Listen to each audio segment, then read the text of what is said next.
Hello friends, welcome to the Traders Library, India's first and biggest library on stock market. काश काश कि मैंने ये बुक 20 साल पहले पढ़ी होती। ये लाइन अमेरिका के एक बहुत ही बड़े बिल्डर लैरिसन क्लार्क ने कही थी जब उन्होंने रिच डैड पुअर डैड पढ़ी थी। वक्त ऐसे ही बीत जाता है और हम काश में फंसे रह जाते हैं। ऐसी बहुत सारी चीजें हमें जब पता लगती हैं जिससे हमारी लाइफ बदल सकती थी, हमें कुछ सीखने को मिल सकता था, हमें तरक्की करने को मिल सकता था, पर वक्त बीत चुका होता है और बस रह जाता है तो ये एक काश कि मैंने ये कर लिया होता। नमस्कार, मैं हूं अवधेश श्रीवास्तव और आज हम चर्चा कर रहे हैं रॉबर्ट टी कियोसाकी के लिखे book rich dad poor dad पर। इस किताब में कियोसाकी ने अपने दो पिताओं का रेफरेंस लिया है, एक जो रिच डैड थे जिनके पास बहुत पैसा था और एक जो पुअर डैड थे। रॉबर्ट कियोसाकी अपने दोनों पिताओं को, दोनों डैड्स को बराबर का सम्मान देते थे और उनके जो दोनों पिता थे वो भी उन्हें उतना ही प्यार करते थे। बहुत सारे लोगों के सवाल हो सकते हैं कि एक ही वक्त पर एक इंसान के दो पिता कैसे हो सकते हैं, या कोई और क्वेश्चन। मुझे लगता है कि हम अगर इस बात पे ध्यान दें कि रॉबर्ट कियोसाकी हमें समझाना क्या चाहते हैं तो हमारे लिए फायदे की बात होगी। हो सकता है उन्होंने ऐसा मान लिया हो सकता है उन्होंने अपने मन को पुअर डैड और अपने दिमाग को रिच डैड माना हो, या ये हो सकता है कि एक डैड उनके रहे हों और दूसरे डैड उनके किसी दोस्त के, कुछ भी हो सकता है। इम्पॉर्टेंट ये नहीं है कि ये जो डैड का रेफरेंस लिया उन्होंने, ये कहानी है या काल्पनिक है। असल बात ये है कि रॉबर्ट कियोसाकी हमें समझाना क्या चाहते हैं, हमें बताना क्या चाहते हैं। चलिए मान लेते हैं कि रॉबर्ट कियोसाकी के दो पिता थे और उनमें से एक बहुत अमीर थे, एक बहुत गरीब थे।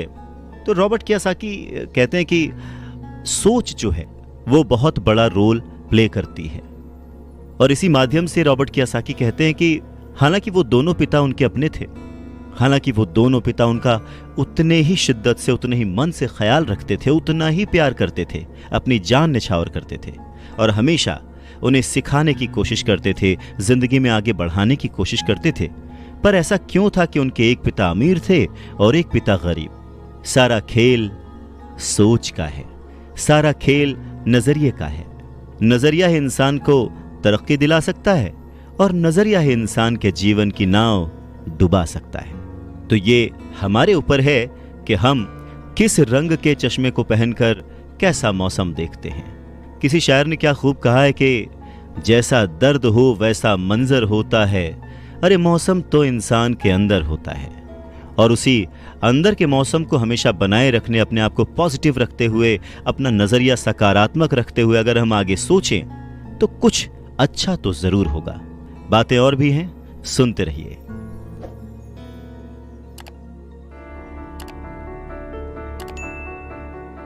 गरीब और मध्यम वर्गीय लोग पैसे के लिए काम करते हैं, पर जो अमीर होता है उसका पैसा उसके लिए काम करता है।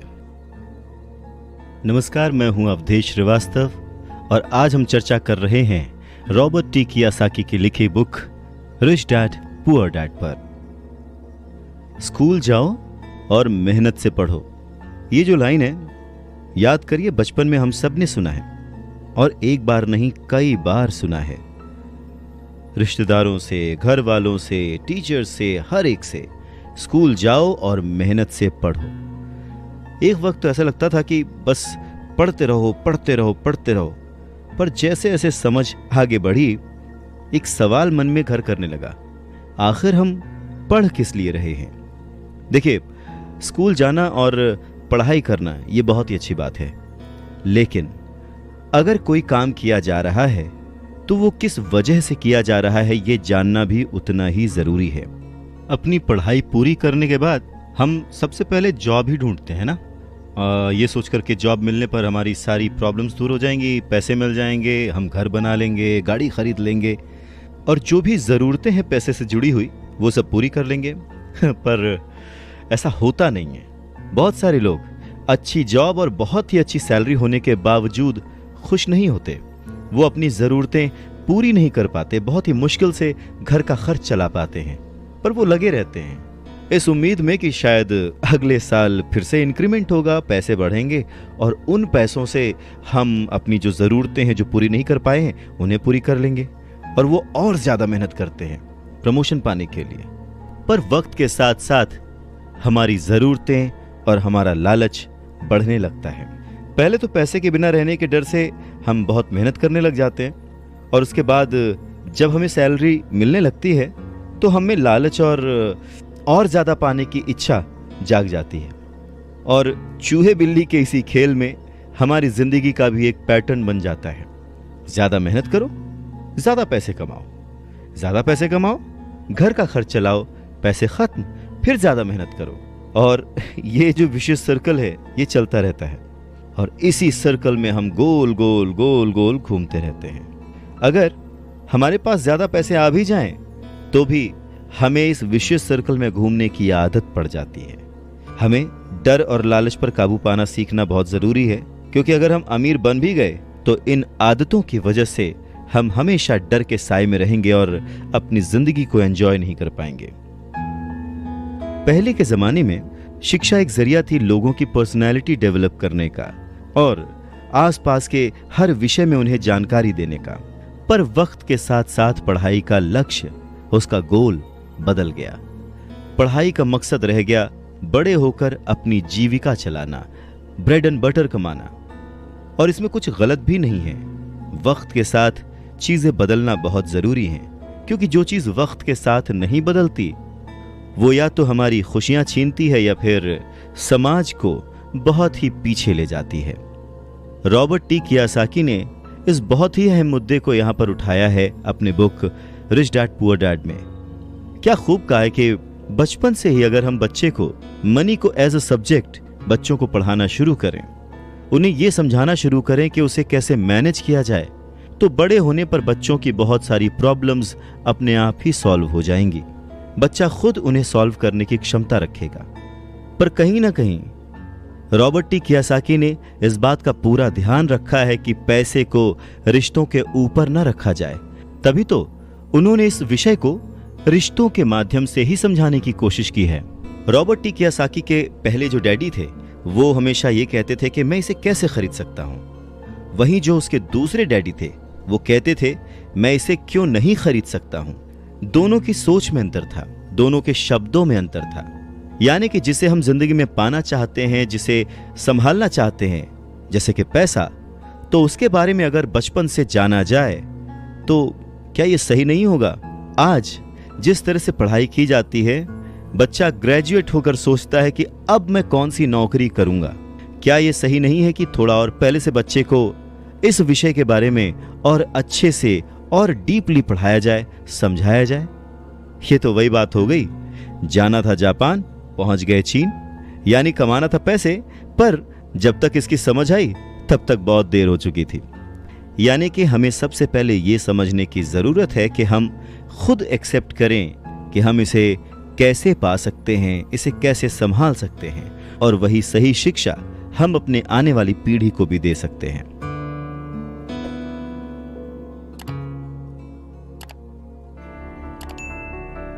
अगर दिल्ली जाना है तो टिकट भी दिल्ली का ही लेना पड़ेगा। नमस्कार, मैं हूं अवधेश श्रीवास्तव और हम बात कर रहे हैं रिच डैड पुअर डैड की, जिसे लिखा है रॉबर्ट टी कियासाकी ने। यह कितना सच है ना कि अगर हमें किसी मंजिल की ओर बढ़ना है तो हमें उसी दिशा की ओर रास्ता तय करना पड़ेगा, सफर करना पड़ेगा, मुश्किलों से जूझना पड़ेगा, और तब कहीं जाकर उस मंजिल को हम पा सकते हैं। धन संबंधी जो शिक्षा है उसके बारे में भी कुछ ऐसा ही है। धन कमाना एक अलग बात है, पर उस धन को सही ढंग से संभालना एक अलग कला है। पैसा एक तरह की ताकत है, पर इससे भी बड़ी ताकत है उसे संभाल कर रखने की समझ। पैसा तो आता और जाता रहता है, पर अगर आप ये जानते हैं कि पैसा किस तरह से काम करता है तो आप ज्यादा ताकतवर हो जाते हैं और आप दौलत कमाना शुरू भी कर देते हैं। देखिए, केवल सकारात्मक सोच से ही समस्या हल नहीं होती है। हाँ, ये जरूर है कि सकारात्मक सोच आपको उस दिशा की ओर बढ़ने की हिम्मत देती है। देखिए ना, ज्यादातर लोग स्कूल में पढ़ते हैं और वहां पर वो कभी ये नहीं सीख पाते कि पैसा काम किस तरह से करता है, इसीलिए वो पैसे के लिए काम करने में अपनी पूरी जिंदगी बर्बाद कर देते हैं। रॉबर्ट टी कियासाकी कहते हैं कि उनकी ये पैसे से जुड़ी हुई शिक्षा, वित्तीय शिक्षा, जब वो केवल 9 साल के थे तभी शुरू हो गई थी। पर सबसे जरूरी बात यह थी कि उन्होंने जो पहला कदम उठाया था, ये निर्णय लिया था कि उन्हें किसकी बात सुननी है, अपने पुअर डैड की, जो कि बहुत ही पढ़े लिखे हैं पर पैसे को अहमियत नहीं देते, या फिर रिच डैड की बात, जो कि उन्हें उतना ही प्यार करते थे जितना कि उनके पुअर डैड। पर उन्होंने पैसे को कभी छोटा नहीं समझा, और क्योंकि रॉबर्ट टी कियासाकी सिर्फ 9 साल के थे तो उनके रिच डैड ने बहुत ही आसान शब्दों में उन्हें वो लेसन्स पढ़ाए, पैसों के बारे में वो लेसन्स सिखाए। जी हाँ, हम किससे सीख रहे हैं, किसकी बात मान रहे हैं और किसे अपना मार्गदर्शक चुन रहे हैं, ये बहुत जरूरी है। क्योंकि जो हमें गाइड कर रहा है, अगर उसका नजरिया ही अलग है तो वो आपको सही मंजिल की ओर नहीं पहुंचा पाएगा। रॉबर्ट टी कियासाकी के दोनों ही डैड्स, रिच डैड और पुअर डैड, उन्हें उतना ही प्यार करते थे, पर सिर्फ नजरिए की वजह से रॉबर्ट टी कियासाकी ने अपने रिच डैड की बात सुनना प्रेफर किया। रॉबर्ट टी कियासाकी कहते हैं कि जब तक उनके रिच डैड रहे, उन्होंने पूरे लाइफ में सिर्फ 6 ही लेसन उन्हें सिखाए, और ये 6 लेसन उन्होंने अपनी book rich dad poor dad में लिखी है, जो कि एक बच्चा भी समझ सकता है।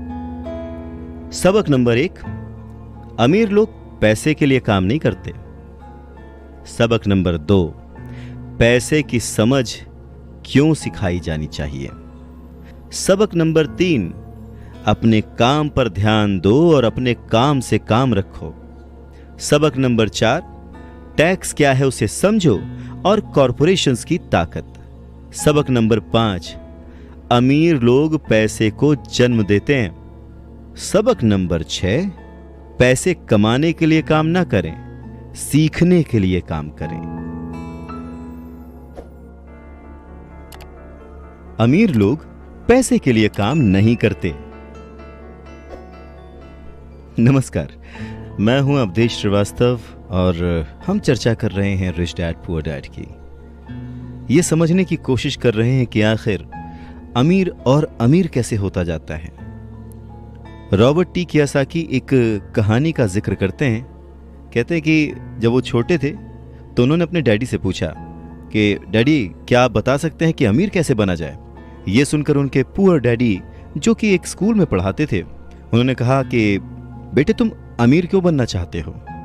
इस पर कियासाकी कहते हैं कि कुछ बच्चों ने और उनके पेरेंट्स ने उन्हें गरीब कहा।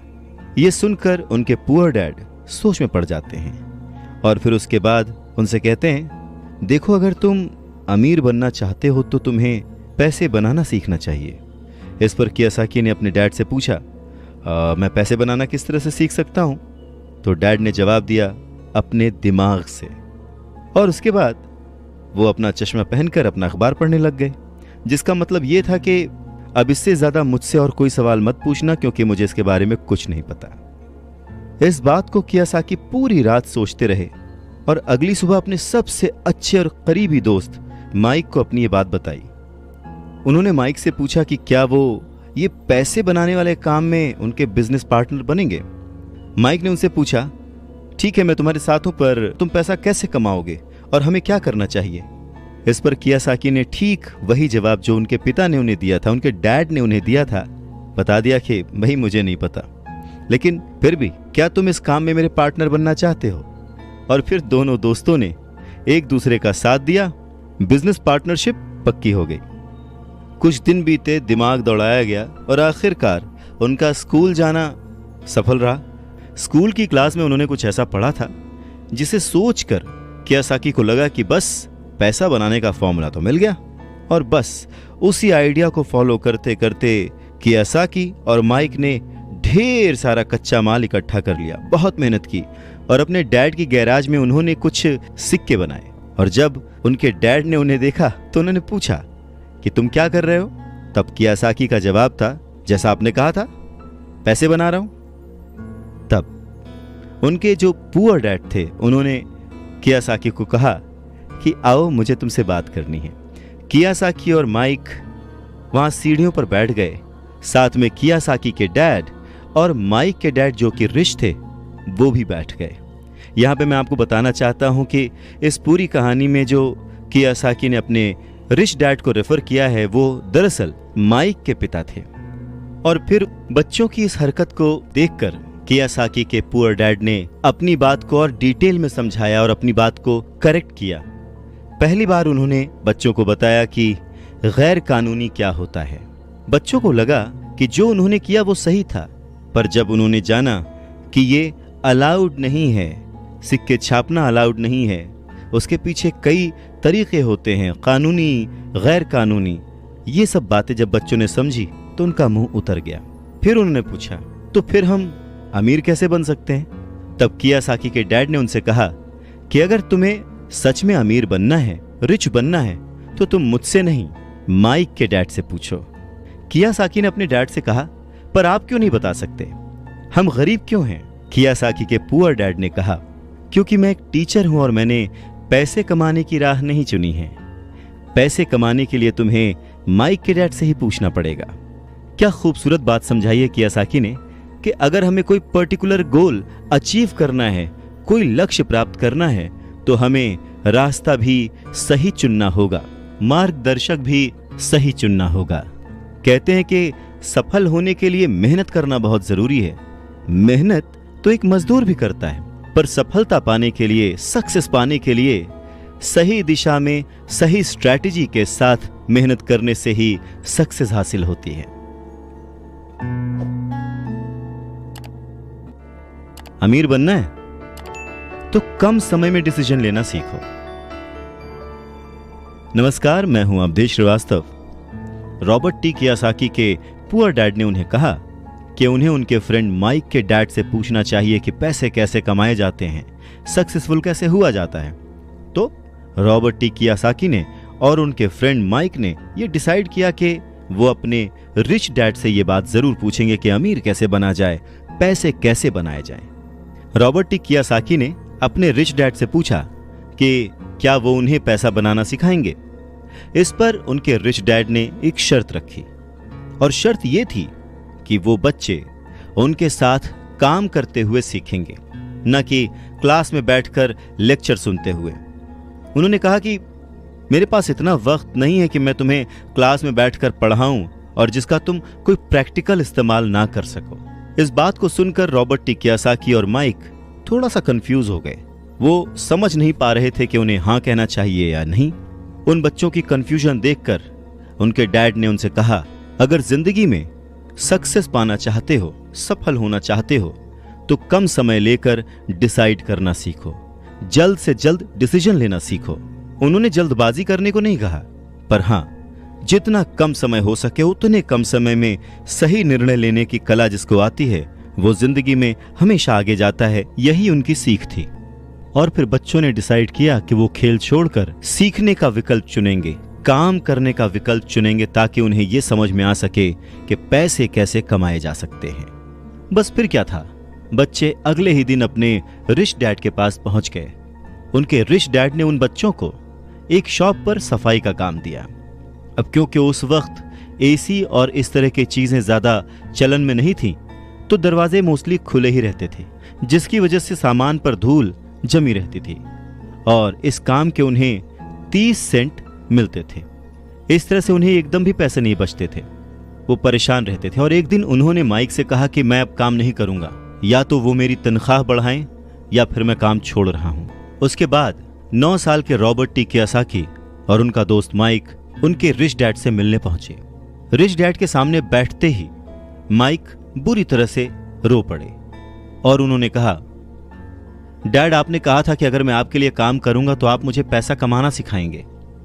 अपनी तरफ से मैंने पूरी तरह से, पूरी ईमानदारी से काम किया है, कड़ी मेहनत की है। इस काम के लिए मैंने अपनी खेल तक की कुर्बानी दे दी और अब आप अपने वादे से मुकर रहे हैं। आपने मुझे कुछ भी नहीं सिखाया। लोग आपको लालची कहते हैं, जो सिर्फ पैसे कमाना चाहता है पर अपने साथ काम करने वालों का बिल्कुल भी ध्यान नहीं रखता। मैं एक छोटा सा बच्चा हूं और आपको मेरे साथ ऐसा बर्ताव नहीं करना चाहिए था। रॉबर्ट टी कियासाकी के डैड ने कहा, पर मैं तो तुम्हें काम सिखा रहा हूं। रॉबर्ट टी कियासाकी कहते हैं कि उस वक्त वो गुस्से में थे तो उन्होंने पूछा, नहीं आप मुझे कुछ नहीं सिखा रहे, बताइए आपने मुझे क्या सिखाया। कुछ भी नहीं, आपसे सीखने के लिए मैं बस चंद सिक्कों में काम करने के लिए तैयार हो गया, और उसके बाद तो आपने मुझसे बात तक नहीं की। मैं आपकी शिकायत सरकार से करूंगा। हमारे देश में भी बाल श्रम कानून है, आप तो जानते ही हैं। मेरे पुअर डैड सरकार के लिए काम करते हैं। इस बात को सुनकर उनके रिच डैड ने कहा, शाबाश, अब तुम उन लोगों की तरह बोल रहे हो जो कभी मेरे लिए काम करते थे। या तो मैंने उन्हें नौकरी से निकाल दिया या फिर उन्होंने खुद ही नौकरी छोड़ दी। रही बात तुम्हें कुछ सिखाने की, कौन कहता है कि मैंने तुम्हें कुछ नहीं सिखाया? पिछले दिनों जितना तुमने काम किया, जरा सोच कर देखो, क्या सिखाने का मतलब केवल भाषण देना या बातचीत करना ही होता है? इस तरह से तो तुम्हें स्कूल्स में सिखाया जाता है, पर जिंदगी में कोई तुम्हें भाषण देकर या बातचीत करके नहीं सिखाएगा। तुम्हें उस दौर से गुजरना पड़ेगा, कठिनाइयों से जूझना पड़ेगा, अपना रास्ता खुद ढूंढना पड़ेगा, और फिर जिंदगी तुम्हें सबक सिखाएगी, तुम्हें और बेहतर इंसान बनाएगी। सच ही तो है, जिंदगी के तमाम मोड़ आते हैं, ऐसे मकाम आते हैं जिन पर हमें धक्का लगता है, ठोकरें लगती। हम उस वक्त परेशान होते हैं कि हमारे साथ ऐसा क्यों हो रहा है, पर अगर ध्यान से देखा जाए तो जिंदगी उस झटके के जरिए हमें कह रही होती है कि जाग जाओ, मैं तुम्हें कुछ सिखाना चाहती हूं। पर 9 साल के रॉबर्ट टी कियोसाकी को ये बड़ी बड़ी बातें समझ नहीं आईं।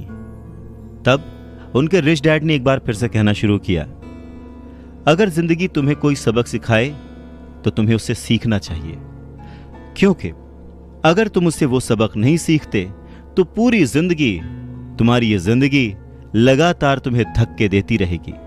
अपनी जॉब में रहते हुए तुम अगर उसकी मुसीबतों से सबक लोगे, सीखोगे, तो तुम एक समझदार, अमीर और सुखी इंसान बन सकते हो। पर अगर तुम ये नहीं सीखते तो जिंदगी भर अपनी प्रॉब्लम्स के लिए अपनी नौकरी, कम सैलरी या फिर अपने बॉस को कोसते रहोगे और हमेशा उम्मीद करते रहोगे कि कोई और आए, तुम्हारी सैलरी बढ़ाए और तुम्हें सुख दे, जो कि पॉसिबल नहीं है। किसी दूसरे को बदलने से ज्यादा अच्छा और आसान है खुद को बदलना। नमस्कार, मैं हूं अवधेश श्रीवास्तव और हम चर्चा कर रहे हैं रिच डैड पुअर डैड की, जिसे लिखा है रॉबर्ट टी कियोसाकी ने। तो उनके रिच डैड ने उन्हें 10 सेंट हर घंटे की जॉब पर रखा। 10 सेंट बहुत ही कम होते हैं। रॉबर्ट टी कियोसाकी ने वो जॉब छोड़ दी और अपने रिच डैड के पास गए और गुस्से में उनसे कहा कि मैं इतने कम पैसे पे काम नहीं कर सकता। ये बात सुनकर उनके रिच डैड ने कहा, मुझे खुशी है कि तुम 10 सेंट पर काम करने के लिए असंतुष्ट हो। अगर तुम गुस्सा होकर मेरे पास नहीं आते तो मैं कभी भी तुम्हें पैसा बनाने की कला नहीं सिखाता। इस बात से यह साबित होता है कि तुम पैसा कमाना सीखना चाहते हो। रॉबर्ट टी कियोसाकी अपने डैड की बात बहुत ध्यान से सुन रहे थे। उनके डैड ने कहना जारी रखा, तुम्हें पता है कि गरीबी पैसों की नहीं, मन की होती है। इंसान पूरी जिंदगी डरते डरते सिर्फ पैसे के लिए ही काम करता रहता है। मैं कभी नहीं कहूंगा कि तुम पैसे के लिए काम करो। तुम्हें ऐसा काम करना चाहिए कि तुम्हारा पैसा तुम्हारे लिए काम करे। लोग कहते हैं कि मैं समस्या की जड़ हूं, मैं उन्हें कम पैसे देता हूं, पर सच तो यह है कि लोग उसी वेतन में काम करते रहना चाहते हैं। वो अपने आप से नहीं पूछते कि वो क्यों उतने कम पैसे में काम कर रहे हैं। पर अगर वो लोग या तुम इसी तरीके से सोचते रहे कि समस्या की जड़ मैं हूं, तो जिंदगी भर न वो लोग कुछ सीख पाएंगे न तुम कुछ सीख पाओगे। आसान क्या है, मुझे बदलना या फिर खुद को बदलना और अपने आप को इस लायक बनाना कि आप उससे अच्छा काम सीख पाएं। अगर तुम पैसे के लिए काम करना सीखना चाहते हो तो स्कूल में ही रहो। यह सीखने के लिए उससे बढ़िया जगह कोई और है नहीं। परंतु अगर तुम ये सीखना चाहते हो कि पैसा तुम्हारे लिए किस तरह से काम करे, तो मैं तुम्हारा रिच डैड तुम्हें यह सिखा सकता हूं। पर यह तभी संभव होगा, तभी पॉसिबल होगा जब यह तुम खुद सीखना चाहो। तो तुम सीखने के लिए तैयार हो? रॉबर्ट टी कियोसाकी ने हां में सर हिलाया और फिर रिच डैड ने कहना शुरू किया, देखो बच्चे, जैसे मैंने कहा, सीखने के लिए बहुत कुछ है, पैसे से अपने लिए काम कैसे करवाया जाए, ये जिंदगी भर चलने वाली पढ़ाई है। मैं पहले से ही जानता हूं कि मेरी धन संबंधी पढ़ाई जीवन भर चलेगी, और इसकी वजह यह है कि मैं जितना ज्यादा जान लेता हूं, उससे भी ज्यादा जानने की मेरी इच्छा बढ़ती चली जाती है। बहुत ही कम लोगों को इस बात का एहसास होता है कि असली समस्या पैसे की नहीं है। असली समस्या, असली प्रॉब्लम नॉलेज की है, सोच की है। तो क्या तुम्हारे अंदर सीखने की उतनी ही इच्छा है जितना पहले थी? इस पर रॉबर्ट टी कियोसाकी ने कहा, हाँ बिल्कुल, मैं दूसरे लोगों की तरह थोड़े हूं, मैं सीखना चाहता हूं। तब रिच डैड ने कहना शुरू किया, ठीक है, तो कल से तुम फिर वापस काम पर जाओ, पर इस बार मैं तुम्हें कोई तनख्वाह नहीं दूंगा। तुम्हारी तनख्वाह बंद। तुम हर शनिवार 3 घंटे उसी तरह काम करोगे, लेकिन इस बार तुम्हें 10 सेंट प्रति घंटे के हिसाब से सैलरी नहीं मिलेगी। तुमने तो कहा है कि तुम पैसे के लिए काम करना नहीं सीखना चाहते, इसलिए मैं तुम्हें बदले में कुछ भी नहीं दूंगा। अपने रिच डैड की बात सुनकर रॉबर्ट टी कियोसाकी बहुत ही कंफ्यूज हो गए। उन्हें समझ ही नहीं आया कि वो आखिर क्या करें। और अगले 3 हफ्ते तक रॉबर्ट टी कियोसाकी अपने दोस्त माइक के साथ हर शनिवार को मुफ्त में काम करते रहे। काम बहुत परेशानी वाला नहीं था, और समय गुजरने के साथ साथ ये आसान भी होता गया। पर उन्हें अफसोस था तो अपने छूटे हुए बेसबॉल गेम्स और कॉमिक्स का, क्योंकि वो अब उसका मजा नहीं ले सकते थे, और साथ ही उन्हें कुछ पैसे भी नहीं मिल रहे थे। तीसरे हफ्ते दोपहर में रॉबर्ट टी कियोसाकी के रिच डैड उनकी शॉप पर आए, जहां पर वो बच्चे काम करते थे, और उन्हें कहा कि क्या तुम जिंदगी भर जो मेरे बाकी एम्प्लॉयज हैं उनकी तरह ही काम करना चाहते हो, डरते रहना चाहते हो? मुझे लगता है कि मुझे तुम्हारी सैलरी बढ़ा देनी चाहिए, 25 सेंट्स पर आवर। ये सुनकर वो दोनों मन ही मन खुश हो गए, पर उन्होंने सामने कुछ नहीं कहा, वो चुप रहे। रिच डैड ने थोड़ी देर देखा और कहा कि चलो अच्छा, तुम इतने पे खुश नहीं हो, मैं तुम्हारी सैलरी $1 पर आवर कर देता हूं। $1 पर आवर उस समय के हिसाब से कह सकते हैं कि देश का सबसे अमीर बच्चा भी जो होगा वो भी नहीं कमाता होगा। वो थोड़ी देर चुप रहे और फिर उन्होंने कहा कि अच्छा चलो ठीक है, मैं तुम्हारी सैलरी $5 पर आवर कर देता हूं। यह सैलरी सुनकर उनका मन बार बार कह रहा था कि मान लो, इससे क्या नहीं खरीदा जा सकता, ढेर सारी कॉमिक्स, ढेर सारी साइकिल्स वगैरह वगैरह। पर वो चुप रहे। उन बच्चों को चुप देख उनके रिच डैड ने कहा, मुझे अच्छा लगा कि तुम लोगों ने लालच नहीं किया, जल्दबाजी नहीं दिखाई, और मैं ये देख सकता हूं कि तुम अगर इसी तरह मन लगाकर सीखते रहे तो फ्यूचर में पैसे से जुड़ी किसी भी बात के लिए तुम जल्दबाजी में डिसीजन नहीं लोगे।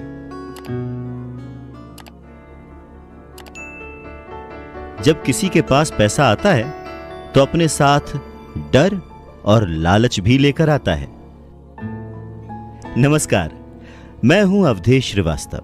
रॉबर्ट टी कियोसाकी के रिच डैड उन्हें पैसे के बारे में, उसकी अहमियत के बारे में और साथ में आने वाले डर और लालच के बारे में समझाते हुए कहते हैं कि कुछ और पाने की इच्छा को, बेहतर पाने की इच्छा को लोग लालच कहते हैं, पर मेरे लिए ये इच्छा ही है और इसमें कोई बुराई भी नहीं है। पर यकीन मानो, अगर मैं तुम्हें $5 भी दूं तो भी तुम्हारी समस्या नहीं सुलझेगी, तुम अमीर नहीं बन पाओगे।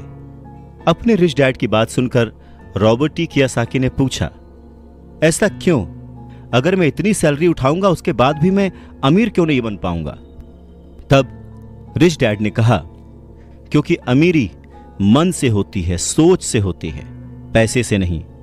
पैसा आज है, कल जा भी सकता है, पर जो इंसान सोच से अमीर है, जो ये जानता है कि पैसे को कैसे संभाला जाए, पैसे को कैसे कमाया जाए, पैसे को कैसे बनाया जाए, वो कभी भी गरीब नहीं हो सकता। इस पर रॉबर्ट टी कियोसाकी ने पूछा, तो क्या हमें पैसे से दूर रहना चाहिए, उसके पीछे भागना नहीं चाहिए? इस पर रिच डैड ने जवाब दिया, देखो, पैसे से दूर रहना भी उतना ही बड़ा पागलपन है जितना कि उसके पीछे भागना। मुसीबत की घड़ी में या पैसे न होने की घड़ी में, गरीबी की हालत में ज्यादातर लोग ये नहीं जानते कि वो अपने दिमाग से सोचते हैं या अपने दिल से। आपकी भावनाएं तो आपकी ही रहेंगी, पर मुसीबत के वक्त दिल से नहीं, दिमाग से सोचना भी आना चाहिए।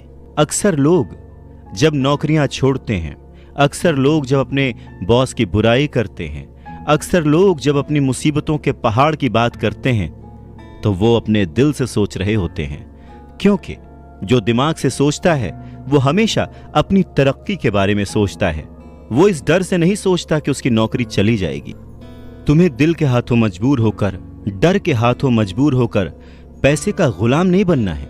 मैं चाहता हूं कि तुम दिमाग से सोचो और पैसे को अपना गुलाम बनाओ, ताकि वो पैसा तुम्हारे लिए काम करे।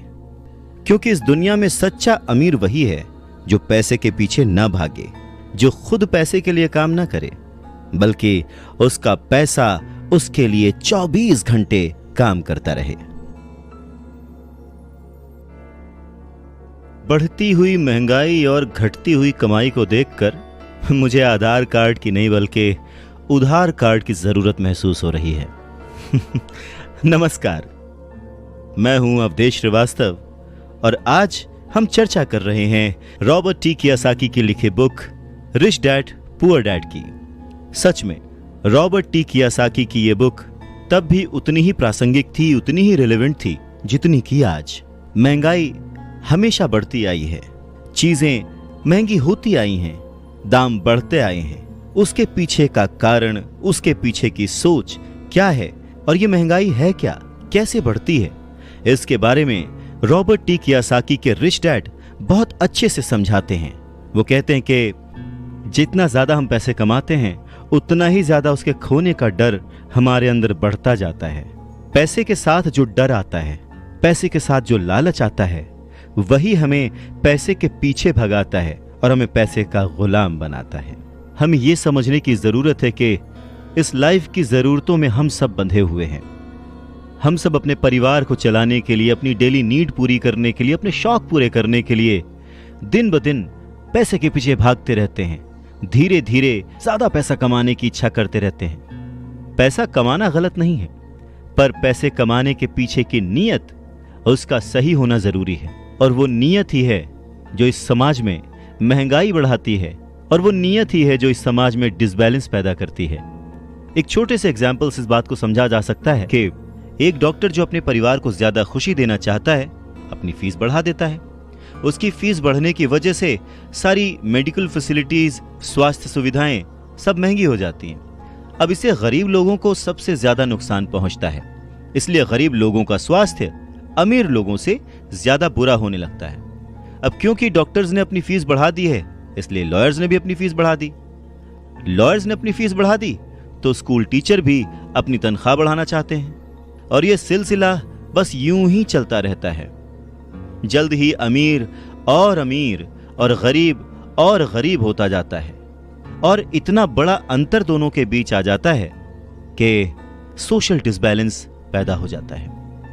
रिच डैड की बात सुनकर रॉबर्ट टी कियोसाकी ने उनसे पूछा, डैड क्या कीमतें बढ़नी नहीं चाहिए? इस पर रिच डैड ने जवाब दिया, अच्छी तरह से चल रही सरकार और एक शिक्षित समाज में तो नहीं बढ़नी चाहिए, कीमतें दरअसल कम होनी चाहिए।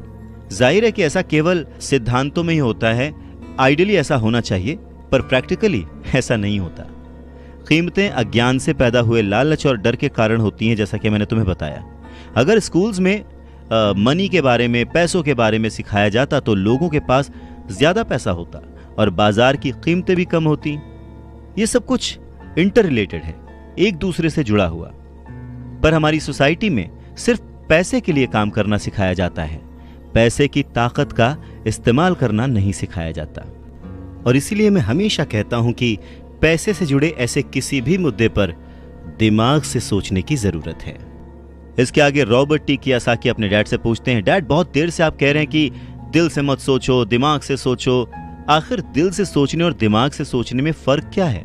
इस पर रिच डैड उन्हें समझाते हैं, देखो मैं ये बात अक्सर सुनता हूं कि हर आदमी को काम करना पड़ता है, या फिर अमीर लोग दूसरों के पैसे मार लेते हैं, मेरी सैलरी बढ़नी चाहिए, मैं इस काम से खुश नहीं हूं, मैं दूसरी जगह जॉब ढूंढ लूंगा, वगैरह वगैरह। पर अगर हम ध्यान से देखें तो ये सारी बातें भावनाओं में बहकर कही गई हैं, ये सारी बातें इमोशनल होकर कही गई हैं, और अक्सर भावनाओं में बहकर हम जो भी डिसीजन लेते हैं वो सिर्फ हमें नुकसान पहुंचाता है। तो बात को समझो, जब भी कोई डिसीजन लो दिमाग से लो, जल्दबाजी मत करो, हाँ पर जल्दी करो। बस इसी तरह से मन लगाकर काम करते रहो, तुम्हारा जो दिमाग है वो तुम्हें जल्द से जल्द कुछ ना कुछ ऐसे सही तरीके बता ही देगा जिससे तुम ज्यादा कमा पाओगे। ऐसी चीजें देख पाओगे जो दूसरे लोग नहीं देख पाते। मौका उनकी नाक के नीचे होता है, अवसर उनके पास होता है, सामने होता है, पर वो उसे पहचान नहीं पाते। पर अगर तुम दिमाग से काम लोगे तो तुम उन्हें पहचान पाओगे, उन मौकों का फायदा उठा पाओगे और जिंदगी में आगे बढ़ पाओगे। पैसा आए तो मुसीबत, ना आए तो मुसीबत। इसीलिए पैसे को समझना बहुत जरूरी है। नमस्कार, मैं हूं Awadhesh Srivastava. Robert T Kiyosaki कहते हैं कि वो और उनका दोस्त माइक अब बड़े हो चुके थे और माइक ने अपने डैडी का बहुत बड़ा सा कारोबार संभाल लिया था और बहुत सक्सेसफुल भी था। और अब माइक अपने बेटे को ठीक वैसे ही सिखा रहा था जैसे कि उसके डैड ने, यानी कि रॉबर्ट टी कियोसाकी के रिच डैड ने उन दोनों को सिखाया था। रॉबर्ट टी कियोसाकी कहते हैं कि जब वो 47 साल के हुए तो उन्होंने डिसाइड किया कि अब उन्हें रिटायर हो जाना चाहिए। रिटायरमेंट का ये मतलब नहीं होता कि काम नहीं किया जाएगा या आगे काम नहीं करना चाहते वगैरह वगैरह। रिटायरमेंट का मतलब ये होता है कि अब आप इस लायक हो गए हैं कि आपका पैसा आपके लिए काम करे। रिटायरमेंट का सही मतलब यही है कि आपने पूरी जिंदगी जो मेहनत करके, जो स्ट्रैटेजीज बना के, सही जगह निवेश करके पैसा लगाया था, अब आपकी वो एज आ चुकी है कि अब आप उस पैसे को एंजॉय करें, क्योंकि आपका पैसा अब आपके लिए काम करना शुरू कर चुका है। कुछ लोग पूरी जिंदगी काम करते रहते हैं, रिटायर नहीं हो पाते।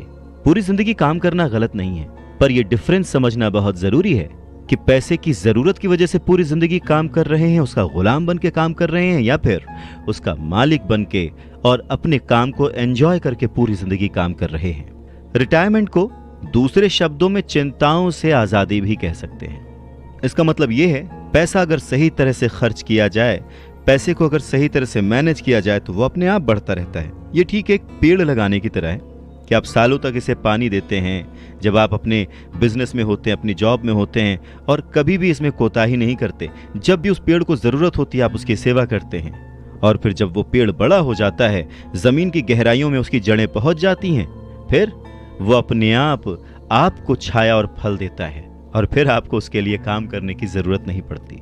पैसा भी कुछ कुछ उस पेड़ की ही तरह है।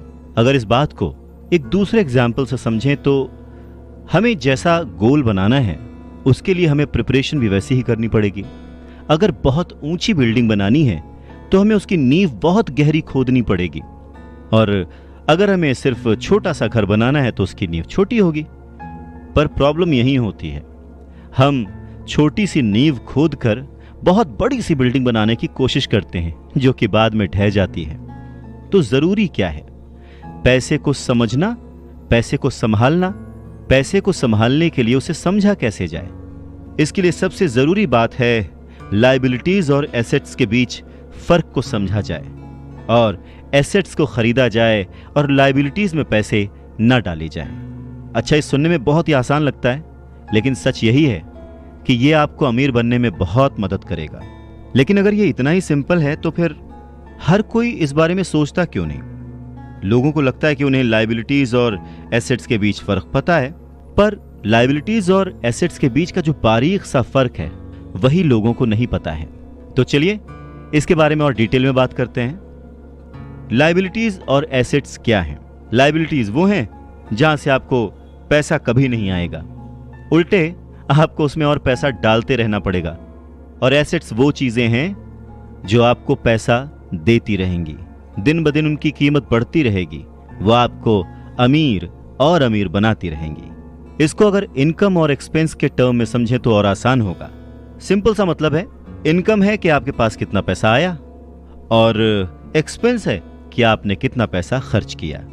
तो जब भी ऐसी कंफ्यूजन हो, सही तरीका यह है कि एक बैलेंस शीट बनाएं जिसमें अपने एसेट्स और लायबिलिटीज जरूर लिखें।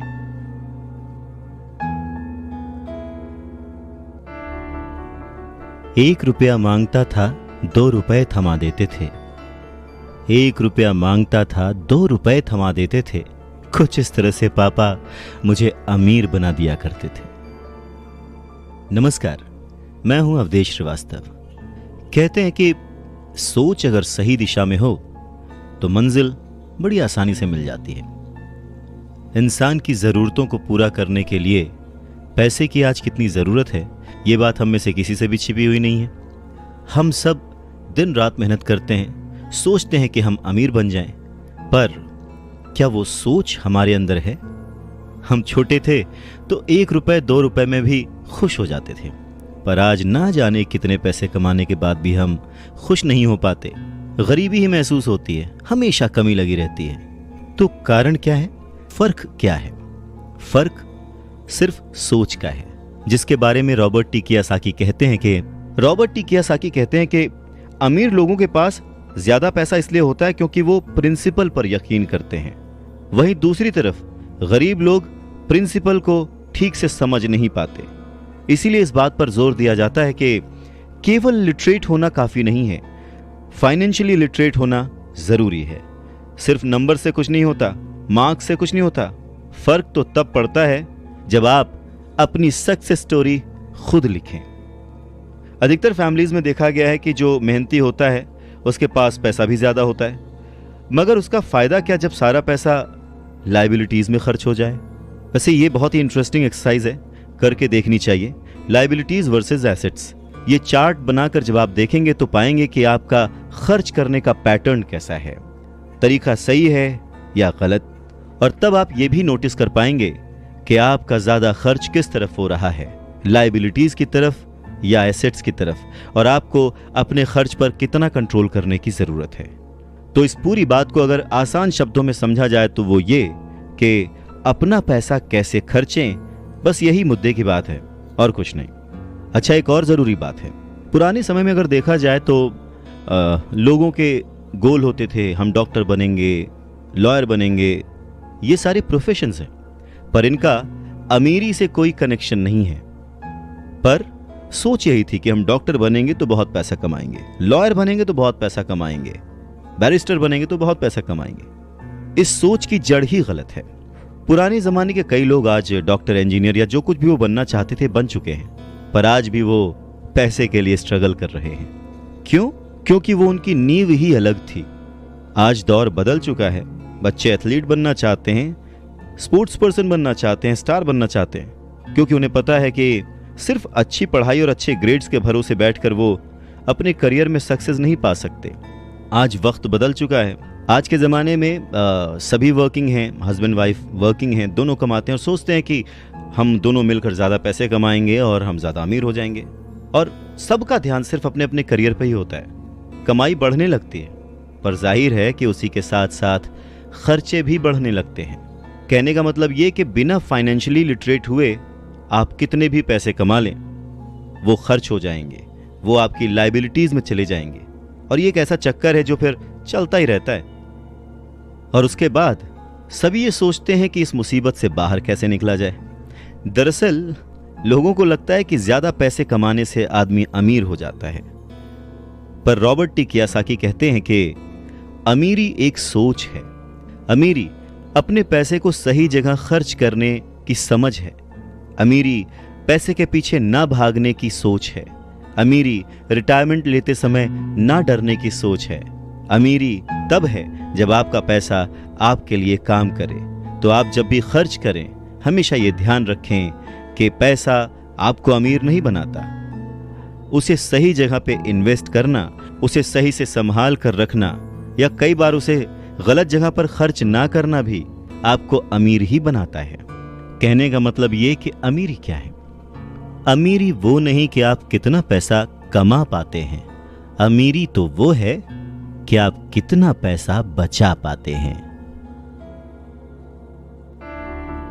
आप ठहर जाएंगे तो चलेगा, आपकी सोच नहीं ठहरनी चाहिए, क्योंकि अगर सोच ठहर गई तो जिंदगी बिना किसी सोच के गुजर जाएगी। नमस्कार, मैं हूं अवधेश श्रीवास्तव और आपसे बातें कर रहा हूं रिच डैड पुअर डैड की, जिसे लिखा है रॉबर्ट टी कियोसाकी ने। बात सन 1947 की है। दुनिया की सबसे बड़ी फूड चेन मैकडॉनल्ड के फाउंडर रे क्रॉक ने एक MBA क्लास में स्पीच दी। बहुत ही शानदार स्पीच, लोगों ने बहुत तालियां बजाईं, खुश हुए। स्पीच के बाद MBA के स्टूडेंट्स ने उनके साथ वक्त बिताना चाहा, उनसे रिक्वेस्ट की कि सर थोड़ा टाइम हमारे लिए स्पेयर कर लें। बातों बातों में रे क्रॉक ने अचानक एक सवाल किया क्या आप लोग जानते हैं कि मैं किस बिजनेस में हूं? अब क्योंकि वो मैगडी को रिप्रेजेंट कर रहे थे तो सभी जानते थे कि भाई आप हैमबर्गर बेचते हैं, फूड बिजनेस में हैं। तो बच्चों ने वही जवाब दिया। इस बात पर रे हंसने लगे। उनका असली बिजनेस तो रियल एस्टेट का है, क्योंकि मैगडी के लिए हर लोकेशन का चुनाव बहुत ही सोच समझकर और रेकी करके किया जाता है। जहां उनकी फ्रेंचाइजी बनाई जाती है वो जमीन भी साथ ही बेची जाती थी। तो इसका सीधा मतलब यह था कि फ्रेंचाइजी खरीदने वाले उस वक्त वो जमीन भी खरीदते थे। तो इस तरह से ये एक रियल एस्टेट बिजनेस भी हो गया। और ठीक यही सबक रॉबर्ट टी कियोसाकी के रिच डैड ने उन्हें सिखाया। लिए हर लोकेशन का चुनाव बहुत ही सोच समझकर और रेकी करके किया जाता है। जहां उनकी फ्रेंचाइजी के अक्सर लोग खुद के लिए छोड़कर बाकी सब के लिए काम करते हैं। वो टैक्स पे करके गवर्नमेंट के लिए काम करते हैं, उस कंपनी के लिए काम करते हैं जहां वो नौकरी करते हैं, बैंक का मॉर्गेज देकर उसके लिए काम करते हैं। और ये सब इसलिए क्योंकि हमारा एजुकेशन सिस्टम ही ऐसा है। स्कूल हमें एम्प्लॉय बनना सिखाता है, एम्प्लॉयर नहीं। जो आप पढ़ते हैं बस वही आप बनते हैं, इसलिए हमेशा सही पढ़ें। अगर आपने साइंस पढ़ी तो डॉक्टर बनेंगे, मैथमेटिक्स पढ़ी तो इंजीनियर बनेंगे, मतलब आपने जो पढ़ा वही आप बने। अब मुसीबत यह है कि इससे छात्रों का कोई भला नहीं हो पाता, क्योंकि वो नौकरी और बिजनेस के बीच के फर्क में उलझ कर रह जाते हैं। जब कोई पूछता है कि आपका बिजनेस क्या है तो आपको यह नहीं बोलना चाहिए कि मैं तो एक डॉक्टर हूं या एक बैंकर हूं, क्योंकि वो आपका प्रोफेशन है, बिजनेस नहीं। वो प्रोफेशन है जिससे आप लोगों की सेवा करते हैं, वो प्रोफेशन है जिससे आप अपना घर चलाते हैं। अमीर बनने के लिए प्रोफेशन नहीं, बिजनेस की जरूरत है। कहने का मतलब है कि आप जो कुछ भी करते हैं उसे अपना बिजनेस बनाइए, नौकरी नहीं। अपनी सारी उम्र दूसरों के लिए काम करके उन्हें अमीर करने में बर्बाद ना करें, बल्कि खुद की जिंदगी को खुशहाल करने के लिए खुद काम करें। बहुत से लोगों को इस बात का एहसास बहुत देर में होता है कि जो उनका हाउस लोन है उनकी जान ले रहा है, और फिर उन्हें लगता है कि जिसे वो एसेट मानते थे वो दरअसल उनकी लायबिलिटी बन गया। जैसे उन्होंने कार ली तो उससे जुड़े तमाम खर्चे उनकी लायबिलिटीज बन गए। उन्हें पूरा करने के लिए नौकरी जरूरी है, और अगर कभी वो सेफ जॉब उनके हाथों से निकल गई तो फिर उनकी मुसीबतें शुरू। इसीलिए हमें अपने सेविंग्स पर, अपनी बचत पर, अपने एसेट्स पर इतना ज्यादा ध्यान देना चाहिए। हम कितना कमा रहे हैं उससे ज्यादा हम कितना सेव कर रहे हैं उस पर ध्यान देना चाहिए। और फाइनेंशियली सिक्योर होने का यही एक सिंपल तरीका है। आप कितने अमीर हैं ये जानने का सही तरीका नेटवर्थ इसलिए नहीं है क्योंकि जब भी आप अपने एसेट्स बेचते हैं तो उन पर भी टैक्स लगता है। आपको उतना पैसा नहीं मिलता जितना कि आप सोचते हैं। तो आपकी बैलेंस शीट के हिसाब से आपको जितना भी पैसा मिलेगा उस पर भी आपको टैक्स देना पड़ेगा। अब इसका मतलब क्या हुआ कि क्या सब कुछ छोड़ दें, जो कर रहे हैं वो सब छोड़ दें, नौकरी ना करें? नहीं, रॉबर्ट टी कियोसाकी ये बिल्कुल नहीं कहते कि जो कुछ आप कर रहे हैं उसे छोड़ दें, जो नौकरी कर रहे हैं उसे छोड़ दें। अपनी नौकरी करते रहिए, पर साथ ही एसेट्स भी जमा करते रहिए। और एसेट्स से उनका मतलब है सही और असली मायने में एसेट्स। वो ये नहीं कहते कि आप कोई कार खरीद लीजिए, क्योंकि कार एसेट नहीं है, क्योंकि जैसे ही आप उसे सड़क पर उतारेंगे उसका रेट घट जाएगा, उसकी कीमत घट जाएगी। जितना हो सके खर्चे में कटौती करिए और लायबिलिटीज को घटाइए। तो बड़ा सवाल यह आता है कि किस तरह के एसेट्स खरीदे जाने चाहिए। कुछ एग्जाम्पल्स इस तरह से समझे जा सकते हैं कि ऐसा कोई बिजनेस करें जहां आपकी मौजूदगी जरूरी ना हो। मतलब अगर आप वहां पे ना भी रहें तो आपका काम चलता रहे, दूसरे लोग आपके लिए काम करते रहें, और बस वही आपका बिजनेस है। दूसरा, आप कह सकते हैं कि रियल एस्टेट में पैसे लगा सकते हैं, आप लैंड खरीद सकते हैं, स्टॉक और बॉन्ड खरीद सकते हैं। आजकल बहुत सारी पॉलिसीज आ गई हैं, उन्हें समझें और फिर उसमें इन्वेस्ट करें। जब एसेट्स खरीदें तो अपनी पसंद की चीजों पर पैसा लगाएं, क्योंकि आपका मन होगा तभी आप उसमें ध्यान दे पाएंगे। अगर उसमें आपकी रुचि नहीं होगी ना तो आप उसे बेहतर समझ नहीं पाएंगे। रॉबर्ट टी कियोसाकी को रियल एस्टेट और स्टॉक्स में रुचि थी, खासकर छोटी कंपनियों में इन्वेस्ट करने की। तो उन्होंने अपने रिच डैड की सलाह पर अपनी नौकरी कभी नहीं छोड़ी। वो जॉब करते रहे, साथ ही अपने एसेट कॉलम को बड़ा और मजबूत बनाते रहे। उन्होंने अपना कमाया हुआ एक एक पैसा बेकार खर्च नहीं किया, उसे सेव किया। वो हमेशा ये मानकर चलते रहे कि इस पैसे की उन्हें जरूरत नहीं है, वो उसके मालिक हैं, गुलाम नहीं हैं। अगर आपको लगता है कि आप लग्जूरियस लाइफ जीना चाहते हैं, लग्जरी खरीदना चाहते हैं, शौक से खरीदिए, कोई बड़ी बात नहीं है। पर जैसे ही आपको ये विचार आए, ये भी जरूर सोचिए कि अमीर और गरीब में बस यही फर्क है। जहां पर मिडिल क्लास आदमी या गरीब आदमी पैसा आते ही पहले लग्जरी में खर्च करता है, वहीं अमीर आदमी उसे सबसे बाद में खरीदता है। तो यही सीक्रेट है अमीरों के और अमीर होने का और गरीबों की बढ़ती गरीबी का।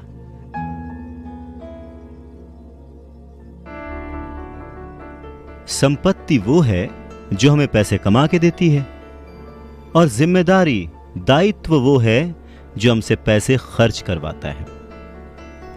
नमस्कार, मैं हूं अवधेश श्रीवास्तव, बातें रिच डैड पुअर डैड से। रॉबर्ट टी कियोसाकी कहते हैं कि उनके रिच डैड हमेशा चीजों को सिंपल तरीके से समझने और समझाने में विश्वास रखते थे। उन्होंने बच्चों से कहा कि अकाउंटिंग में अंक यानी नंबर इंपॉर्टेंट नहीं है, इंपॉर्टेंट तो वो बात है जो वो नंबर्स, वो अंक बता रहे हैं। ये ठीक लेटर्स की तरह है या शब्दों की तरह है। जैसे शब्द या वर्ड्स इंपॉर्टेंट नहीं होते, इंपॉर्टेंट वो बात होती है जो वो शब्द कह रहे हैं, जो वो शब्द बताना चाहते हैं। कई लोग पढ़ते हैं परंतु बहुत ज्यादा समझ नहीं पाते। अब ये रीडिंग की एक प्रॉब्लम हो सकती है। जैसे एक छोटा सा एग्जाम्पल लें कि अगर आपके घर में कभी मोबाइल आया हो या वीसीआर आया हो और उसके साथ एक इंस्ट्रक्शन बुक भी आती है, कभी आपने उस इंस्ट्रक्शन बुक को पढ़ा है? मैं ये गारंटी दे सकता हूं कि बहुत सारे लोगों को उसे पढ़ने के बाद भी कुछ समझ नहीं आएगा और ऐसा लगेगा कि वो दुनिया का सबसे मुश्किल काम है। ठीक वैसे ही अंकों के साथ है। अगर आप अमीर बनना चाहते हैं तो आपको अंकों को पढ़ना और उन्हें समझना आना चाहिए। रॉबर्ट टी कियोसाकी कहते हैं कि अपने रिच डैड से ये बात उन्होंने हजारों बार सुनी थी और ये भी सुना कि अमीर लोग संपत्ति इकट्ठा करते हैं, जबकि गरीब और मध्य वर्गीय यानी मिडिल क्लास लोग दायित्व इकट्ठा करते हैं। तो सवाल यह आता है कि जब कोई नौकरी कर रहा है, अच्छी सैलरी उठा रहा है, फिर भी उसके पास पैसे की तंगी क्यों होती है? रॉबर्ट टी कियोसाकी के रिच डैड कहते हैं कि पैसे की तंगी की असली वजह होती है कि लोग संपत्ति और दायित्व के बीच अंतर नहीं कर पाते। तो वास्तव में अगर आपको अमीर बनना है तो आपको सिर्फ इतना ही जानने की जरूरत है और आप जिंदगी भर संपत्ति खरीदते रहिए। बस इनके बीच के फर्क को न जानने के कारण बहुत सारे लोग जिंदगी भर पैसे की कमी से परेशान रहते हैं। पैसों के लिए आदमी इसलिए परेशान होता रहता है क्योंकि वो ना तो शब्दों को समझ पाता है ना ही अंकों को। जिन लोगों के सामने पैसे की मुश्किलें आ रही हैं, उन्हें यह समझ लेना चाहिए कि शब्दों या अंकों में ऐसा कुछ है जिसे वो पढ़ नहीं पा रहे हैं। कोई चीज ठीक से उनकी समझ में नहीं आ रही है। अमीर लोग इसीलिए अमीर होते जाते हैं क्योंकि इस मामले में वो पैसे की तंगी से परेशान लोगों से ज्यादा समझदार होते हैं। तो अगर आप भी अमीर बनना चाहते हैं और अपनी दौलत को बनाए रखना चाहते हैं तो पैसे की साक्षरता और समझदारी बहुत जरूरी है, शब्दों में भी और अंकों में भी।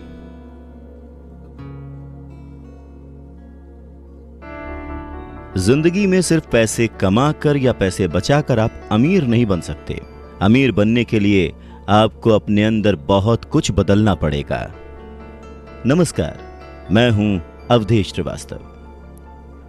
अगर कोई लॉटरी में पैसे जीत जाए और उसे वो अपने साथ रख ले, बचा ले, तो क्या वो आपकी निगाह में अमीर है? नहीं, क्योंकि वो पैसा आज नहीं तो कल उसके साथ नहीं रहेगा। अमीरी एक सोच है, एक जीवन शैली है, एक नजरिया है, और आपको हमेशा अमीर बने रहने के लिए अमीरों की तरह ही सोचना पड़ेगा, खुद को इंप्रूव करना पड़ेगा। और इसी बात को रॉबर्ट टी कियोसाकी के रिच डैड एक कहानी के माध्यम से उन्हें समझाते हैं। वो कहते हैं कि जापानी लोग 3 ताकतों को मानते थे: तलवार की ताकत, रत्नों की ताकत और दर्पण की ताकत। तलवार हथियारों की ताकत का प्रतीक थी। अमेरिका ने हथियारों पर खरबों डॉलर खर्च कर दिए और इसी कारण वो आज विश्व में सबसे ताकतवर देश है। दूसरी ताकत रत्न यानी के पैसे की ताकत का प्रतीक। इस कहावत में कुछ तो सच्चाई होगी। ये स्वर्णिम नियम याद रखो, जिसके पास स्वर्ण है वही नियम बनाता है। तीसरा, दर्पण, शीशा, आत्मज्ञान का प्रतीक है। जापानी कहानियों के अनुसार ये आत्मज्ञान बाकी दोनों ताकतों से ऊपर है। गरीब और मध्यम वर्गीय लोग अक्सर ही धन की ताकत से नियंत्रित होते हैं। वो सुबह सुबह उठते हैं और नौकरी करने के लिए भागम भाग मचा देते हैं, बिना खुद से ये पूछे कि क्या ऐसा करना समझदारी है। पैसे की समझ न होने के कारण ज्यादातर लोग पैसे की डरावनी ताकत को ये इजाजत दे देते हैं कि वो उन्हें काबू में कर ले। पैसा उन्हें कंट्रोल करने लगता है। इस इश्यू को ठीक करने के लिए अगर वो दर्पण की ताकत का इस्तेमाल करते तो वो खुद से ये सवाल जरूर पूछते कि क्या ऐसा करना समझदारी है। बहुत बार हम अपनी अंदरूनी समझदारी पर भरोसा करने के बजाय भीड़ के साथ साथ चलने लगते हैं। कोई काम इसलिए करते हैं क्योंकि बाकी सब भी ऐसा कर रहे हैं। सवाल पूछने के बजाय हम नकल करने लगते हैं। अक्सर नासमझी के कारण वही दोहराने लगते हैं जो हमें सिखाया गया है। और इस तरह के विचार कि आपका घर आपका सबसे बड़ा एसेट है, आपका घर आपका सबसे बड़ा निवेश है, अगर आप ज्यादा कर्ज लेते हैं तो आपको टैक्स में ज्यादा छूट मिलेगी, अच्छी नौकरी, सुरक्षित नौकरी खोजो, गलतियां मत करो, वगैरह वगैरह। तो ऐसी चीजें हम भीड़ की बात सुनकर करने लग जाते हैं, खतरे नहीं उठाते। दूसरी जरूरी बात, ऐसा कहा जाता है कि ज्यादातर लोगों के लिए मौत से भी डरावनी चीज होती है भीड़ के सामने बोलना, उन्हें एड्रेस करना। मनोवैज्ञानिक कहते हैं कि बहुत सारे लोग कॉमन स्टेज पर बोलने से इसलिए डरते हैं क्योंकि उन्हें यह डर होता है कि कहीं उनकी बुराई होगी, लोग उनके ऊपर हंसेंगे, वो अकेले रह जाएंगे, लोग उनसे दूर हो जाएंगे। सबसे अलग होने का डर या अकेले रह जाने का डर ही वो सबसे बड़ा कारण है जिस वजह से बहुत सारे लोग अपनी समस्या, अपनी प्रॉब्लम्स को सॉल्व करने के नए नए तरीके नहीं ढूंढते, बस भीड़ के साथ चलते चले जाते हैं। इसीलिए रॉबर्ट टी कियोसाकी कहते हैं कि उनके रिच डैड की तरह ही उनके पुअर डैड ने भी उन्हें बहुत कुछ सिखाया है। और उनमें से एक जरूरी बात यह थी कि क्यों और किस तरह से जापानी लोग दर्पण की ताकत को, आईने की ताकत को सबसे ज्यादा इंपॉर्टेंस देते थे। क्योंकि जब इंसान आईने में खुद को देखता है तभी उसे सच्चाई का पता चलता है। और ज्यादातर लोग खतरा मत उठाओ इसलिए कहते हैं क्योंकि वो खुद से डरे हुए होते हैं। ये किसी भी चीज के बारे में कहा जा सकता है, जैसे खेल में, रिलेशनशिप्स में, करियर में, पैसों में, वगैरह वगैरह। और सबसे इंपॉर्टेंट बात यह कि आईने में देखकर आप खुद से झूठ बोल सकते हैं क्या? रॉबर्ट टी कियोसाकी इस बात का जिक्र यहां इसलिए करते हैं क्योंकि भीड़ के साथ चलने में और पड़ोसियों की नकल करने में, उनके ऐशो आराम की नकल करने में बहुत सारी दिक्कतें आती हैं। पैसों की समस्या पैदा हो जाती है। वो उनका तरीका है, वो उसे अफोर्ड कर सकते हैं, पर जब हम देखा देखी बिना सोचे समझे नकल करना शुरू कर देते हैं तो हम समस्याओं से घिर जाते हैं। और तब हमें जरूरत होती है आईने की, जो हमें यह बताए हमें क्या करना चाहिए। क्योंकि बेसिक रूल तो वही है, आप पैसे के गुलाम नहीं हैं। ऐसे काम करिए, ऐसे सोचिए, ऐसे बनिए कि पैसा आपका गुलाम हो, वो आपके लिए काम करे। जब भी बाजी लगाइए दिल और दिमाग की, ये जरूर सोचिए कि बात पैसों की है या फिर रिश्तों की। नमस्कार, मैं हूं अवधेश श्रीवास्तव। अमीर बनने का मतलब यह नहीं होता कि आप इमोशनलेस हो जाएं। अमीर बनने का यह मतलब नहीं होता कि आप अपने रिश्तों को छोड़ दें। अमीर बनने का यह मतलब नहीं होता कि 24 घंटे आप सिर्फ फायदा उठाने की बात सोचें। अमीरी तो एक सोच है। रॉबर्ट टी कियोसाकी बहुत ही खूबसूरत एक अपना इंसिडेंट शेयर करते हैं कि उनके जो पुअर डैड थे, जो कि एक स्कूल में पढ़ाते थे, उन्होंने बहुत मेहनत करके पाई पाई जोड़कर एक घर बनाया था जिसे वो हमेशा कहते थे कि ये मेरी संपत्ति है। रॉबर्ट टी कियोसाकी जब अपने रिच डैड की संगत में आए तब उन्होंने जाना कि संपत्ति और दायित्व में डिफरेंस क्या है, एसेट और लायबिलिटी में डिफरेंस क्या है। और तब वो हमेशा अपने डैड को बोलते, डैड ये जो आपने लिया है ये आपका एसेट नहीं, ये आपकी लायबिलिटी है। और इस बात पे वो दोनों घंटों बहस किया करते थे। और लायबिलिटी और एसेट के कॉन्सेप्ट को समझाने के लिए वो उन्हें वही सारी बातें एक्सप्लेन करते, जैसे कि एसेट वो होता है जो आपको कमा के देता है, जिस पे आपको और खर्च नहीं करना होता, और लायबिलिटी वो है जिसमें 75 तरह के खर्च होते हैं। हर महीने, हर हफ्ते, हर दिन कुछ ना कुछ आपकी जेब से जा ही रहा होता है। आगे रॉबर्ट टी कियोसाकी कहते हैं कि जब भी लोग उनसे बात बात पर बहस करते हैं कि उनका घर संपत्ति क्यों नहीं है, तो वो जानते हैं कि बहुत से लोग ये बात अपने दिमाग से नहीं, अपने दिल से कह रहे हैं, क्योंकि किसी के लिए भी अपना घर बनाना सबसे बड़ा सपना होता है और इसीलिए वो उसमें अपने पैसे लगाते हैं। अपने घर का मालिक होने से ज्यादा अच्छा कुछ भी महसूस नहीं होता है, पर दिल और दिमाग के बीच लायबिलिटी और एसेट्स के कॉन्सेप्ट को समझाने के लिए रॉबर्ट टी कियोसाकी एक और बात कहते हैं। वो इस तरह समझाते हैं कि मान लीजिए वो और उनकी पत्नी एक बड़ा सा घर खरीदते हैं, तो होगा क्या कि उसमें उनके बहुत सारे पैसे खर्च हो जाएंगे जो कि शायद फिजूल ही हों। हालांकि बहुत सारे लोग इस बात से अग्री नहीं करेंगे, सहमत नहीं होंगे, क्योंकि घर एक भावनात्मक चीज है, इमोशन है, और इमोशन हमेशा दिमाग पर भारी पड़ता है। जब भी लोग दिल से सोचते हैं तो दिमाग की बातें उन्हें गलत लगती हैं। पर फिर रॉबर्ट टी कियोसाकी आगे एक्सप्लेन करते हैं कि वो सही कैसे हैं और एक घर एसेट क्यों नहीं है। वो कहते हैं कि जब घर की बात आती है तो मैं ये बताना चाहता हूं कि ज्यादातर लोग उस घर की कीमत चुकाने के लिए जिंदगी भर काम करते हैं। ज्यादातर लोग एक घर खरीदने के कुछ सालों बाद दूसरा घर खरीदते हैं और हर बार पहले मकान के लिए जो कर्ज वो लेते हैं उस पर उनके पास हर बार फिर से 30 साल का नया कर्ज आ जाता है। हालांकि लोगों को मॉर्टगेज पेमेंट पर ब्याज के लिए टैक्स में छूट मिलती है, पर वो अपने दीगर खर्चों के लिए टैक्स के बाद मिलने वाले रुपयों का उपयोग करते हैं। अपनी मॉर्टगेज पूरी तरह से चुकाने के बाद भी प्रॉपर्टी टैक्स। उनकी पत्नी के मम्मी डैडी को यह बात सुनकर बहुत धक्का लगा जब उनके घर का प्रॉपर्टी टैक्स $1000 प्रति माह तक पहुंच गया था, और यह तब हुआ था जब वो रिटायर हो चुके थे। $1000 बहुत बड़ी रकम होती है। अगर हम उसको इंडियन करेंसी में चेक करें तो शायद 70-80 हजार रुपए या शायद उससे भी ज्यादा, और ये तब हुआ था जब वो रिटायर हो चुके थे। इस बढ़ोतरी से उनका रिटायरमेंट के बाद का बजट जो है वो बिगड़ गया था और उन्हें अपना वो मकान छोड़ना पड़ा। अच्छा, एक और मिथ है कि घर की कीमत जो है हमेशा बढ़ती रहती है। ऐसा नहीं है। बहुत सारे ऐसे लोग हैं जिन्होंने कर्ज लेके घर खरीदा और वो घर उन्होंने जितने में खरीदा आज उसकी कीमत आधे से भी कम है। इन सब नुकसानों से ऊपर सबसे बड़ा नुकसान क्या है पता है? आपका लिक्विड कैश। वो लिक्विड कैश जो कि किसी सही जगह पर लग सकता था वो घर में फंस गया। अगर आपका सारा पैसा मकान में फंसा रहता है तो आपको ज्यादा कड़ी मेहनत करनी पड़ती है ताकि आपका खर्चा चलता रहे। इस दौरान आपकी संपत्ति वाले कॉलम में कोई बढ़ोतरी नहीं होती, मतलब आप और कोई एसेट नहीं बना पाते।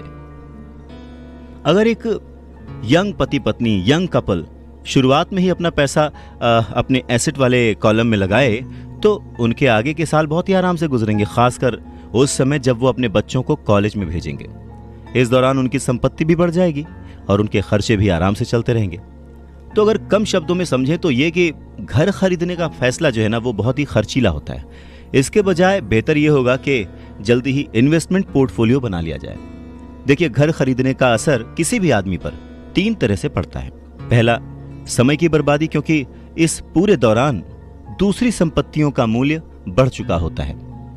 एक्स्ट्रा पूंजी की बर्बादी, एक्स्ट्रा पैसे की बर्बादी जिसे दोबारा निवेश किया जा सकता था, जबकि घर खरीदने के बाद आपको घर से सीधे जुड़े हुए बहुत से खर्च उठाने पड़ते हैं। तीसरा, शिक्षा की बर्बादी। अक्सर ऐसा होता है कि लोग ये मानते हैं कि उनके जो एसेट्स वाले कॉलम में, संपत्ति वाले कॉलम में उनका घर, बचत और रिटायरमेंट प्लान आते हैं। अब क्योंकि उनके पास इन्वेस्ट करने के लिए पैसा नहीं है, इसलिए वो बिल्कुल भी इन्वेस्ट नहीं कर पाते। इस कारण उन्हें इन्वेस्टमेंट का अनुभव कभी मिल ही नहीं पाता। ज्यादातर लोग कभी एक समझदार इन्वेस्टर नहीं बन पाते और सबसे बढ़िया इन्वेस्टमेंट अक्सर सबसे पहले समझदार इन्वेस्टर्स को बेचे जाते हैं, जो बाद में उन्हें ज्यादा दामों पर सुरक्षित रहने वाले लोगों को बेचते हैं, उन लोगों को बेचते हैं जो रिस्क नहीं उठाना चाहते। तो रॉबर्ट टी कियोसाकी के जो पुअर डैड थे, जो कि बहुत ही पढ़े लिखे थे, उनका फाइनेंशियल स्टेटमेंट चूहा दौड़ में फंसे व्यक्ति का सबसे अच्छा उदाहरण है। नौकरी की, जिंदगी भर पाई इकट्ठा की, घर खरीदा और उस घर का खर्च चलाने के लिए जिंदगी भर मेहनत करते रहे। उनके खर्च हमेशा उनकी आमदनी से ज्यादा होते थे। और यहां पर रॉबर्ट टी कियोसाकी एक बात बहुत अच्छे से समझाना चाहते हैं कि अगर आप इंडिपेंडेंट बनना चाहते हैं, अमीर बनना चाहते हैं, तो आपके खर्चे कभी भी आपकी आमदनी से ज्यादा नहीं होने चाहिए। कौन कितना अमीर है, अगर ये जानना है तो समझें कि उसकी कमाई हुई दौलत किसी आदमी की वो योग्यता है जिसके सहारे वो आगे कई दिनों तक जिंदा रह सकता है। यानी अगर वो आज काम करना बंद कर दे तो वो बिना कमाए कितने दिनों तक जिंदा रह सकता है, यही उसकी अमीरी है। नमस्कार, मैं हूं अवधेश श्रीवास्तव और हम चर्चा कर रहे हैं रिच डैड पुअर डैड की, written by Robert T Kiyosaki. Robert T Kiyosaki कहते हैं कि आज की कर्जदार सोसाइटी दो बातें मानती है। पहली ये कि खुद का एक घर होना चाहिए, दूसरी ये कि अगर सैलरी बढ़ गई है तो फिर एक ज्यादा बड़ा घर खरीद सकते हैं। पर ऐसी सोच, ऐसी स्ट्रैटेजी की वजह से परिवार ज्यादा कर्ज में फंस जाता है। लोग बुरी तरह से पैसों की तंगी का सामना करने लगते हैं। वो लोग अपनी जॉब्स में बहुत अच्छी सैलरी उठा रहे होते हैं, लेकिन इस सोच की वजह से वो सेविंग नहीं कर पाते। इसे हाई रिस्क लिविंग या जोखिम भरी जीवन शैली कह सकते हैं। और इसका कारण छोटा सा है, ऐसे लोगों में पैसे की समझ ना होना, पैसे को कैसे मैनेज करते हैं ये पता ना होना। 90s के दशक में जॉब्स में बहुत ज्यादा गिरावट आई थी, रिसेशन आया था, और तब ये बात पता चली कि जो मिडिल क्लास है वो पैसे के मामले में कितना सुरक्षित है। तब से लेकर आज तक बहुत कुछ बदला है। अच्छी बात यह है कि आज लोग ज्यादा अवेयर्ड हैं, उन्होंने सही जगहों पर इन्वेस्ट करना शुरू कर दिया। और म्यूचुअल फंड में लोगों ने ज्यादा इन्वेस्ट इसलिए किया क्योंकि उन्हें लगता है कि वो ज्यादा सुरक्षित है। औसत म्यूचुअल फंड खरीदने वाले आदमी नौकरी में, टैक्स और मॉर्गेज चुकाने में, अपने बच्चों की कॉलेज की फीस देने के लिए पैसे बचाने में, अपना क्रेडिट कार्ड का हिसाब साफ करने में बहुत ज़्यादा बिजी रहते हैं। इतना उनके पास वक्त नहीं होता कि वो ये आर्ट सीख लें कि किस तरह से म्यूचुअल फंड लिया जाए या किस तरह से इन्वेस्ट किया जाए। तो फिर वो क्या करते हैं? फिर वो किसी दूसरे को हायर करते हैं, उसकी काबिलियत पर भरोसा करते हैं और वो जैसा कहता जाता है वो ऐसा करते जाते हैं। क्योंकि जो पढ़ा लिखा मिडिल क्लास वर्ग है जो कि पैसे को संभालना नहीं जानता, वो हमेशा यही सोचता है जोखिम मत उठाओ, सुरक्षित रहो। और असली प्रॉब्लम यही है कि पैसे की समझ ना होने के कारण लोग खतरों का सामना करते हैं। उनके सेफ रहने के पीछे की इच्छा, यानी हमें कुछ ना हो, उसके पीछे का असल कारण यह होता है कि उनके पास पैसे की तंगी होती है। उनकी जो बैलेंस शीट होती है उसमें खर्चे ज्यादा होते हैं, इनकम कम होती है। या यूं कहें कि उनकी संपत्ति वाला यानी एसेट वाला कॉलम खाली रहता है तो कोई गलत बात नहीं होगी। और जब सचमुच जिंदगी में वो once in a lifetime वाला मौका आता है ना, तो ये लोग उस मौके का फायदा नहीं उठा पाते क्योंकि इनके पास पैसे ही नहीं होते इन्वेस्ट करने के लिए। अगर पैसे की समझ आपको है तो आप थोड़ा थोड़ा निवेश करके बूंद बूंद से सागर भर के अमीर हो सकते हैं। आप सूझबूझ के साथ सही जगह पर इन्वेस्टमेंट करके अपने 5,000 रुपए को 10 लाख रुपयों में कन्वर्ट कर सकते हैं। पर प्रॉब्लम सोच की है। ये जो गरीब वर्ग या मिडिल क्लास जो वर्ग है वो ऐसे इन्वेस्टमेंट्स को बहुत ही जोखिम भरा मानता है, पर वो ये नहीं जानता कि प्रॉब्लम इन्वेस्टमेंट में नहीं है, प्रॉब्लम उनकी सोच में है, उनकी नासमझी में है। वो ये नहीं जानते कि पैसा कहाँ लगाना है।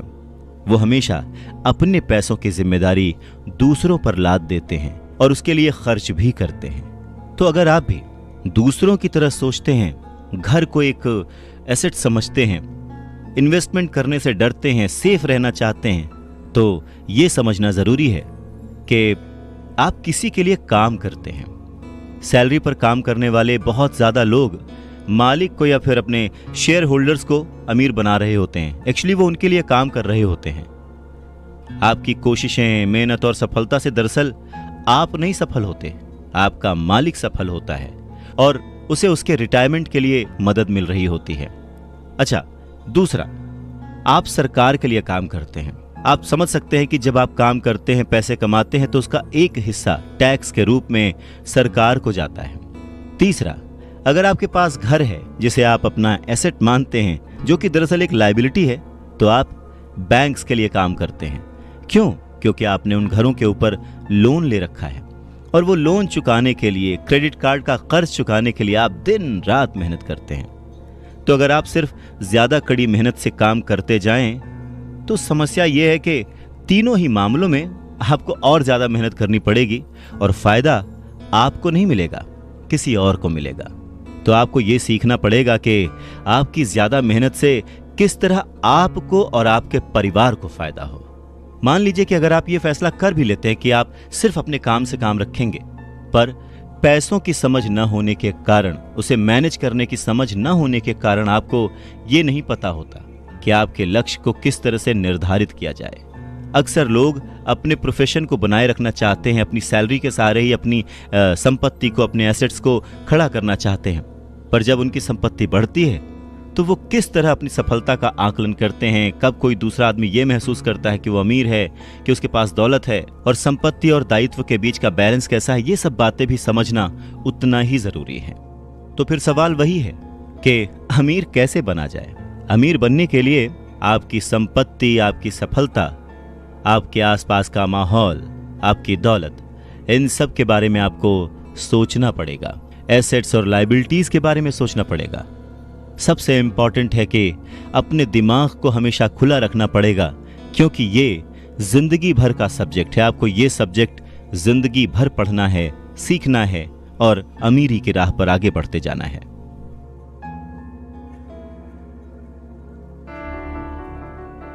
आधी छोड़ पूरी को धावे, पूरी मिले न आधी पावे। नमस्कार, मैं हूं अवधेश श्रीवास्तव और हम चर्चा कर रहे हैं रिच डैड पुअर डैड की। मुश्किल के दौर में, गरीबी के दौर में अपने आप को कैसे संभाला जाए, अपने आप को कैसे गरीबी से उबारा जाए, इस बात को समझाने के लिए रॉबर्ट टी कियोसाकी बहुत ही अच्छा एग्जाम्पल देते हैं। वो कहते हैं कि एक दिन कर्ज लेने के लिए, क्योंकि उनकी माली हालत खराब हो गई थी, तो उन्होंने अपने नए गोल्फ क्लब, आर्ट कलेक्शन, किताबें, स्टीरियो, टेलीविजन, उनके महंगे कपड़े, घड़ियां, जूते और बहुत सारे ऐसी चीजें लोन वाले पेपर में जो संपत्ति वाला कॉलम होता है उसमें लिख दिया, एसेट्स में लिख दिया और भेज दिया। उन्हें लगा कि मेरे पास इतनी चीजें हैं तो लोन अप्रूव हो जाएगा, पर उनका लोन का जो पेपर था, एप्लीकेशन पेपर, वो रिजेक्ट कर दिया गया। क्यों? क्योंकि उनका बहुत सारा इन्वेस्टमेंट फिजूल था। लोन कमेटी को वो बात एकदम भी समझ नहीं आई। वो ये जानना चाहते थे कि उनके पास एक नॉर्मल सी नौकरी क्यों नहीं है जिसमें वेतन मिलता है। उन्होंने उनके महंगे कपड़े और महंगे जो खेल का सामान था उनके बारे में कोई सवाल नहीं किया। जिंदगी में कई बार ऐसी कठिनाइयां आती हैं जब आप स्टैंडर्ड प्रोफाइल में फिट नहीं होते हैं।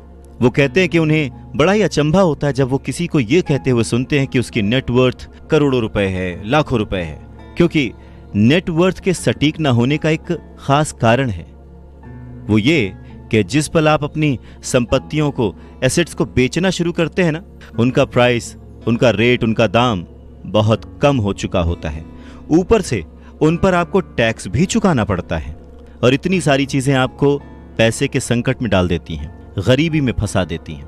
पैसा इकट्ठा करने के लिए वो अपनी प्रॉपर्टीज बेचते हैं, एसेट्स बेचते हैं। पहले तो वो अपनी पर्सनल प्रॉपर्टीज बेचते हैं जो कि सच कहें तो बहुत ही कम बिकती हैं, और अगर बिकती भी हैं तो उस पर टैक्स होता है। तो इस तरह से एक बार फिर से सरकार फायदे में से अपना हिस्सा ले लेती है, बैंक अपना हिस्सा ले लेता है, और जो काम कर रहा होता है वो कर्ज में डूब जाता है। तो सीख यही है कि इन सारी चीजों में फंसने के बजाय अपने काम से काम रखिए। जो कर रहे हैं वो करते चलिए, कुछ भी छोड़िए नहीं, पर हाँ, थोड़ी एक्स्ट्रा मेहनत करके, थोड़ी एक्स्ट्रा समझदारी से, फाइनेंशियल लिटरेसी से पैसों को यूज करने का, पैसों को इन्वेस्ट करने का हुनर सीखिए। थोड़ा थोड़ा करके एसेट्स बनाते जाइए, पर हाँ, ऐसी चीजों को खरीदने से बचिए जिनकी कीमत एक बार घर लाने पर कम हो जाती है, क्योंकि ये चीजें कभी भी एसेट्स नहीं हो सकती। गरीबी से बचने का एक दूसरा तरीका यह है कि अपने खर्च कम कर लें, अपनी रिस्पॉन्सिबिलिटीज को और घटा लें और मेहनत ज्यादा करना शुरू कर दें, जिससे इनकम ज्यादा हो। अब बहुत सारे लोगों को इस बात में कंफ्यूजन हो सकती है कि सही जगह निवेश करने का क्या मतलब है, सही इन्वेस्टमेंट क्या है। तो रॉबर्ट टी कियोसाकी कहते हैं कि ऐसा काम करें जिसमें आपकी मौजूदगी की जरूरत ना हो। स्टॉक्स, बॉन्ड खरीदें, म्यूचुअल फंड खरीदें, आमदनी देने वाले रियल एस्टेट में खर्च करें। अपने आप को ग्रूम करने में पैसे खर्च करें, एजुकेशन में, जैसे कि म्यूजिक, लिखना, पेटेंट, स्पोर्ट्स और ऐसी हर चीज जो कीमती है, जिसे खरीदने के बाद आपको पैसे मिलते हैं, ना कि आपको उसमें पैसे लगाने पड़ते हैं, उस हर चीज में आप इन्वेस्ट कर सकते हैं। सबसे जरूरी बात, आप जहां भी इन्वेस्ट करते हैं हमेशा ध्यान रखें कि उस इन्वेस्टमेंट से आपको प्यार हो। जैसे कि रॉबर्ट टी कियोसाकी को इमारतों से और जमीन से प्यार था, तो उन्होंने बहुत सारा इन्वेस्टमेंट रियल एस्टेट में किया।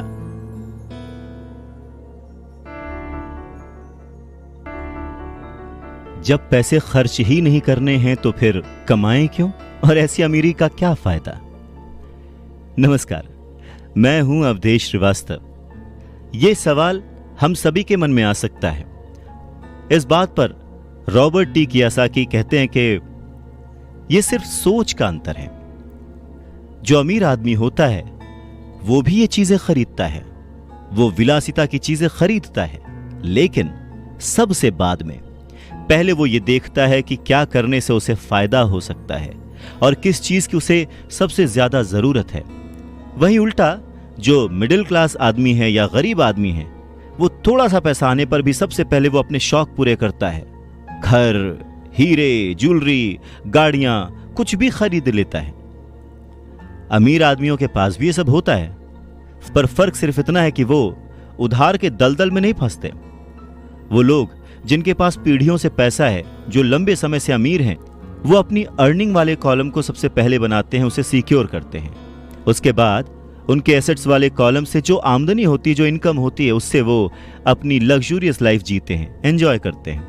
गरीब और मिडिल क्लास आदमी अपनी खून पसीने की कमाई और बच्चों की विरासत की कीमत पर ये चीजें खरीदता है, लोन लेता है। सच्ची लग्जरी असली संपत्ति में निवेश करने और उसे विकसित करने का प्रोत्साहन देती है, उसे बढ़ावा देती है। रॉबर्ट टी कियोसाकी इस बात को एक एग्जाम्पल से समझाते हैं कि जब उनकी वाइफ और उनके पास उनके अपार्टमेंट से अतिरिक्त पैसा आने लगा, रेंट या कुछ भी, तब वो बाजार गए और उन्होंने अपने लिए एक महंगी गाड़ी खरीदी। इसमें जरा सी भी मेहनत नहीं लगी या जोखिम नहीं था, क्योंकि वो पैसा उन्होंने अपनी सेविंग्स से नहीं बल्कि अपार्टमेंट हाउस के इनकम से खरीदा था। पर इसके लिए उन्होंने 4 साल तक इंतजार किया, पेशेंस के साथ थोड़ा थोड़ा पैसा इकट्ठा करते रहे, और जब रियल एस्टेट पोर्टफोलियो बढ़ा तो आखिरकार वो उन्हें इतना पैसा दे गया कि एक महंगी कार खरीदी जा सके। ज्यादातर लोग अक्सर इच्छा जागने पर बिना सोचे समझे जाते हैं और कर्ज पर कार या कोई और चीज खरीद लाते हैं। हो सकता है कि वो अपनी जिंदगी से ऊब चुके हों या उन्हें सिर्फ एक नए खिलौने की जरूरत हो, पर कर्ज पर ऐसी चीज खरीदने से देर सबेर वो आदमी उस चीज से चिढ़ने लगता है, उसका इंटरेस्ट खत्म हो जाता है, उससे उसमें मजा नहीं आता, क्योंकि उस चीज को खरीदने के लिए जो कर्ज लिया गया है वो उस आदमी के सर पर भार बन जाता है। अगर एक बार आप अपने बिजनेस को बनाने, उसमें इन्वेस्ट करने का समय निकाल लेते हैं तो फिर आप उसमें जादू की छड़ी भी घुमा सकते हैं, जो अमीरों का सबसे बड़ा राज है। और ये राज अमीरों को भीड़ से अलग रखता है, या यूं कहें कि भीड़ से आगे रखता है। जो अपने काम से काम रखते हैं, अपने काम में फोकस्ड रहते हैं, और ये उन्हीं को मिलता है जो अपने काम में पूरा मन लगाते हैं, अपने काम से काम रखते हैं, वो लोग अमीर बन जाते हैं। अगर मिल के चला जाए तो तूफानों को भी शिकस्त दी जा सकती है। नमस्कार, मैं हूं अवधेश श्रीवास्तव और हम चर्चा कर रहे हैं रॉबर्ट टी कियोसाकी की लिखी book rich dad poor dad की। रॉबर्ट टी कियोसाकी अपने बचपन का एक किस्सा सुनाते हैं। कहते हैं कि मुझे याद है, हमें स्कूल में रॉबिन हुड और उनके सुखी गिरोह की कहानी बताई गई थी। मेरे स्कूल टीचर का मानना था कि ये केविन कॉस्टनर की तरह के एक रोमांटिक हीरो की अद्भुत कहानी है जो अमीरों को लूटता था और गरीबों में बांट देता था। तो मेरे रिच डैड की नजर में रॉबिन हुड हीरो नहीं था, वो उसे बदमाश मानते थे। रॉबिन हुड को गुजरे हुए तो लंबा समय गुजर चुका है, परंतु उसके जो मानने वाले हैं, जो उसके फैंस हैं, वो आज भी जिंदा हैं। न जाने कितनी बार मैंने लोगों को ये कहते सुना है कि अमीरों को और ज्यादा टैक्स देना चाहिए और उसे गरीबों में बांट देना चाहिए। रॉबिन हुड का ये जो थॉट था, अमीरों से लेकर गरीबों में बांट दिया गया। गरीब और मिडिल क्लास लोगों के लिए ये सबसे ज्यादा दुख का कारण है। इसी रॉबिनहुड आदर्श के कारण मिडिल क्लास पर टैक्स का इतना भारी बोझ लदा हुआ है। और सच्चाई तो यह है कि अमीरों पर टैक्स लगता ही नहीं है। गरीबों की भलाई के लिए जो पैसा लगता है वो मिडिल क्लास से आता है, खासकर पढ़े लिखे और ऊंची आमदनी वाले मिडिल क्लास से। और टैक्स के बारे में अगर हम पूरी तरह से समझना चाहें तो हमें थोड़ा सा इतिहास में, हिस्ट्री में जाना पड़ेगा। रॉबर्ट टी कियोसाकी बताते हैं कि उनके रिच डैड ने बताया था कि इंग्लैंड और अमेरिका में पहले कोई टैक्स नहीं लगते थे। कभी कभार जो वॉर्स होती थी, युद्ध होते थे, उनका खर्च जुटाने के लिए टैक्स जरूर लगाए जाते थे, जिसके लिए किंग या फिर प्रेसिडेंट सिर्फ कह भर देते थे और हर आदमी उसकी बात मानकर अपना सहयोग अपनी इच्छा से देता था। बाद में सन 1874 में इंग्लैंड ने इनकम टैक्स को अपने सिटीजन्स पर लागू कर दिया और 1913 में कॉन्स्टिट्यूशन के 16वें संशोधन के बाद अमेरिका में भी इनकम टैक्स जो है वो लागू हो गया। एक समय था जब अमेरिकी लोग टैक्स विरोधी हुआ करते थे, पर धीरे धीरे लगभग 50 सालों के बाद लोगों ने वो एक्सेप्ट कर लिया। इसमें एक और बात थी, शुरुआत में ये जितने भी टैक्स थे ये सिर्फ अमीरों पर लगाए गए थे। तो रिच डैडी चाहते थे कि माइक और वो इस बात को न भूलें और उन्होंने ये बात साफ कर दी थी कि टैक्स का जो थॉट है वो लोकप्रिय बना ही इसीलिए कि लोगों को लगता था कि इससे अमीरों को सजा दी जाती है और मिडिल क्लास और गरीबों को मदद मिलती है। पर वक्त ने इस बात को पलट दिया और आज गरीब भी टैक्स का मारा हुआ है और मिडिल क्लास भी, या यूं कहें कि सबसे ज्यादा जो टैक्स का मारा हुआ है वो है middle class. Robert T Kiyosaki आगे कहना जारी रखते हैं, एक बार सरकार को टैक्स मिल गया तो उन्हें उसके फायदे नजर आ गए और उनकी भूख बढ़ गई। रिच डैडी ने रॉबर्ट टी कियोसाकी को आगे समझाते हुए कहा कि अमीरों ने वक्त के साथ साथ कॉरपोरेशन की ताकत को समझा। एकजुट होकर उन्होंने इस टैक्स को पलट दिया और सारा बोझ उन लोगों के ऊपर डाल दिया जिन लोगों ने कभी इसके सपोर्ट में वोट दिया था, यानी कि गरीब और मिडिल क्लास लोग। और इसके पीछे की सबसे बड़ी वजह अमीरों का पैसा नहीं था, उनकी समझ थी, उनकी जानकारी थी, उनकी अवेयरनेस थी। उन्होंने अपने पैसे को बचाने के लिए संविधान को समझा, रूल्स को समझा और फिर उनमें कमियां निकाली और फिर किस तरह से उनसे बचा जाए ये सब देख परख के कॉरपोरेशन का सहारा लिया और वो उसमें सफल भी हुए। अमीरों और गरीबों के बीच ये लड़ाई सदियों से चलती आ रही है। अमीरों से वसूलों का जो नारा लगाने वाली भीड़ थी वो हमेशा अमीरों के खिलाफ रही और ऐसी लड़ाइयां तब छिड़ती हैं जब किसी एक विशेष वर्ग को ध्यान में रखकर कानून बनते हैं। और ये लड़ाई कब खत्म होगी ये कहा नहीं जा सकता। समस्या यह है कि जो लोग हारते हैं उनमें समझ की कमी है, पर वो ये मानते नहीं। हारने वाले लोग वो हैं जो हर सुबह उठकर तैयार होते हैं और अपनी नौकरी में कड़ी मेहनत करते हैं और उस पर टैक्स भी देते हैं। अगर वो ये समझ पाते कि अमीर लोग किस तरह से पैसे का खेल खेलते हैं तो वो भी इस खेल को उसी तरह से खेल सकते थे। फिर वो भी गरीबी से आजाद हो सकते थे, पैसे के मालिक हो सकते थे और अमीर बन सकते थे। रिच डैड कहते हैं कि इसीलिए मुझे बिल्कुल अच्छा नहीं लगता कि जब कोई अपने बच्चे को यह सलाह देता है कि खूब पढ़ो और नौकरी करो। जिस कर्मचारी में पैसे की समझ नहीं है वो बच नहीं सकता। समाज उसके पैसे को हड़प लेगा और उसे गरीबी की ओर धकेल देगा। कहते हैं ना कि उस देने वाले ने तो कोई कमी ना की, अब किसको क्या मिला ये मुकद्दर की बात है। और ये जो मुकद्दर है ये हम अपनी सोच से, अपनी नॉलेज से, अपनी अवेयरनेस से बदल सकते हैं। अमीरी और गरीबी में सिर्फ सोच और समझ का ही फासला है।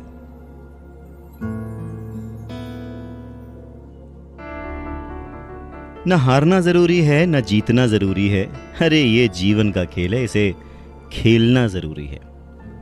नमस्कार, मैं हूं अवधेश श्रीवास्तव और आज की चर्चा रॉबर्ट टी कियोसाकी की लिखी किताब रिच डैड पुअर डैड पर। रॉबर्ट टी कियोसाकी कहते हैं कि पैसे कमाना भी एक खेल ही है।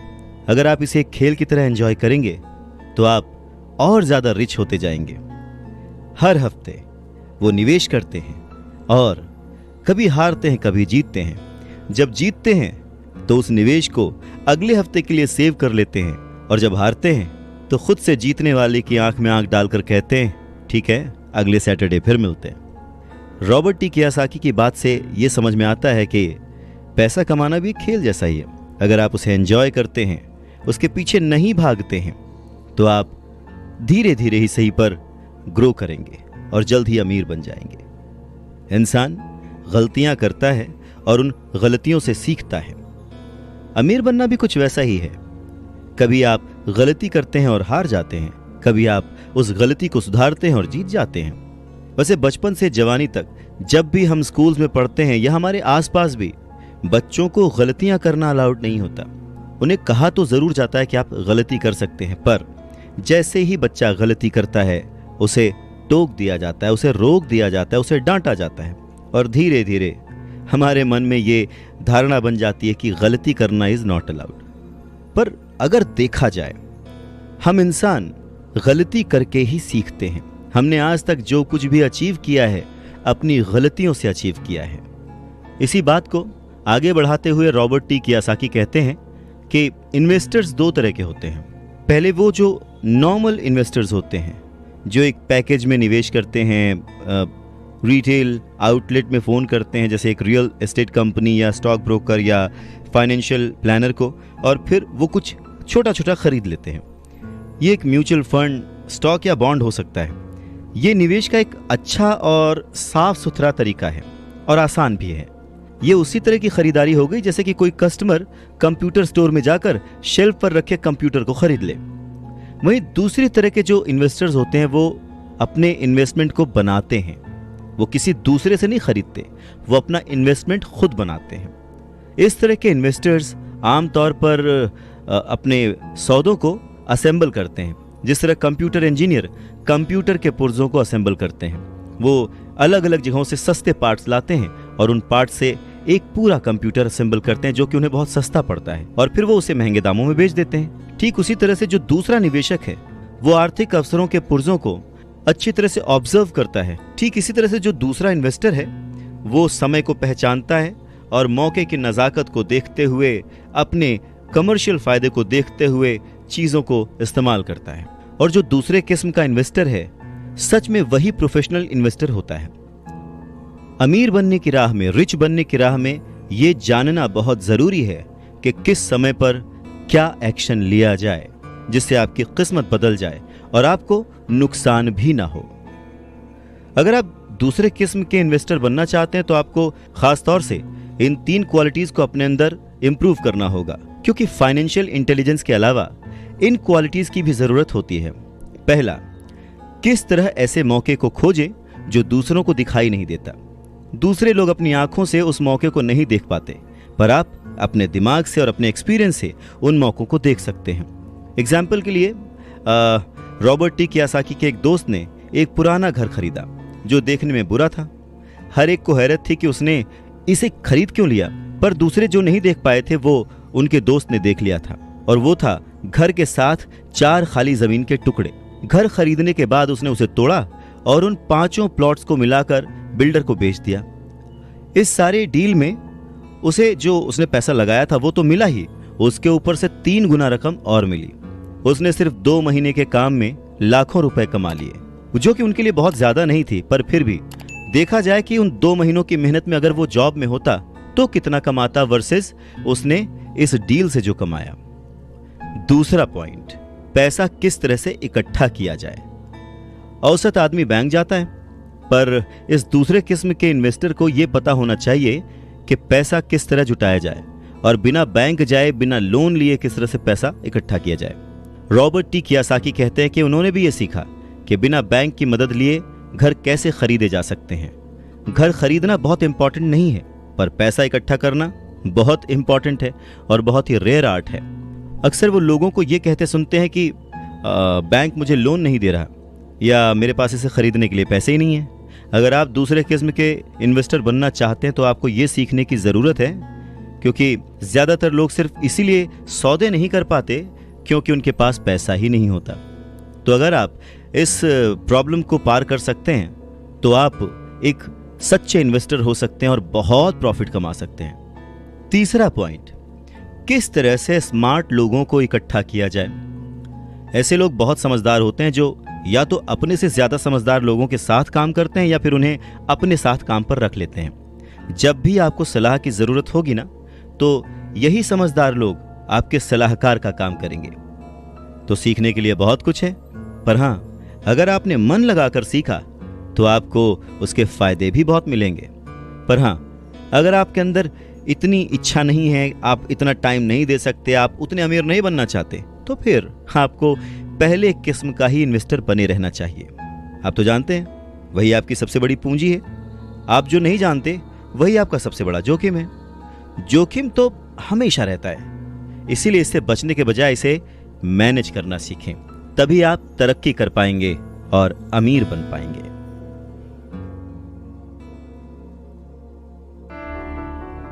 जब जिंदगी आपको नींबू थमाए तो जल्दी से शरबत बना लो और पी लो। नमस्कार, मैं हूं अवधेश श्रीवास्तव और आज हम चर्चा कर रहे हैं रॉबर्ट टी कियासाकी की लिखी किताब रिच डैड पुअर डैड की। अवसर पहचानना किसी भी इन्वेस्टर की सबसे बड़ी क्वालिटी होती है। फाइनेंशियल बुद्धि का मतलब है ज्यादा विकल्प होना। अगर अवसर आपके सामने आ ही नहीं रहे हैं तो फिर आप अपनी गरीबी को सुधारने के लिए और क्या कर सकते हैं। अगर कोई अवसर आपकी झोली में आकर गिर जाए पर आपके पास पैसा ही नहीं है और आप उसमें इन्वेस्ट ही नहीं कर सकते, ऊपर से बैंक वाले आपको उधार नहीं दे रहे, आप पैसे का कहीं से इंतजाम नहीं कर पा रहे, तो फिर उस मौके का आप फायदा कैसे उठा सकते हैं। मान लीजिए अगर आपका अनुमान जो है वो गलत हो जाए और अगर आप जिसकी उम्मीद करते हैं वो नहीं हो, तो फिर आप क्या करेंगे। कैसे एक छोटी सी चीज को लाखों में बेचेंगे। अगर ये करना आपको आता है तो इसे ही कहते हैं फाइनेंशियल बुद्धि, यानी फाइनेंशियल इंटेलिजेंस। ज्यादा मतलब नहीं इस बात से। एग्जाम्पल लेते हैं कि एक नींबू है और उसको लाखों में बेचना है, तो लाखों में बदलने के लिए कितने अलग अलग तरह से आप उसको यूज कर सकते हैं। इसका मतलब है कि आप अपनी पैसे की समस्याओं को सुलझाने में कितने क्रिएटिव हैं।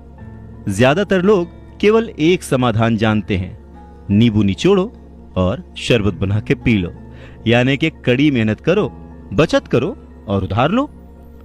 तो आपको अपनी फाइनेंशियल बुद्धि क्यों बढ़ानी चाहिए। रॉबर्ट टी कियासाकी कहते हैं, क्योंकि आप उस तरह के इंसान होना चाहते हैं जो अपनी किस्मत खुद लिखता हो। आप जो हो रहा है उसे होने देते हैं और उसे बेहतर में बदलने की ताकत रखते हैं।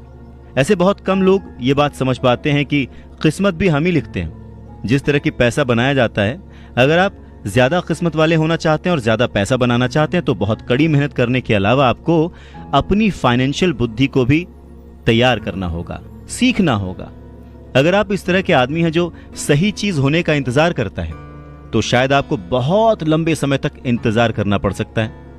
ये तो बस उसी तरह की बात हो गई कि आप गैरेज से गाड़ी निकालने के पहले ये डिसाइड करना चाहते हैं कि भाई अगले 5 मील तक सभी स्ट्रीट लाइट्स ठीक रहेंगी, बर्फ नहीं गिरेगी, एक्सीडेंट नहीं होगा, वगैरह वगैरह।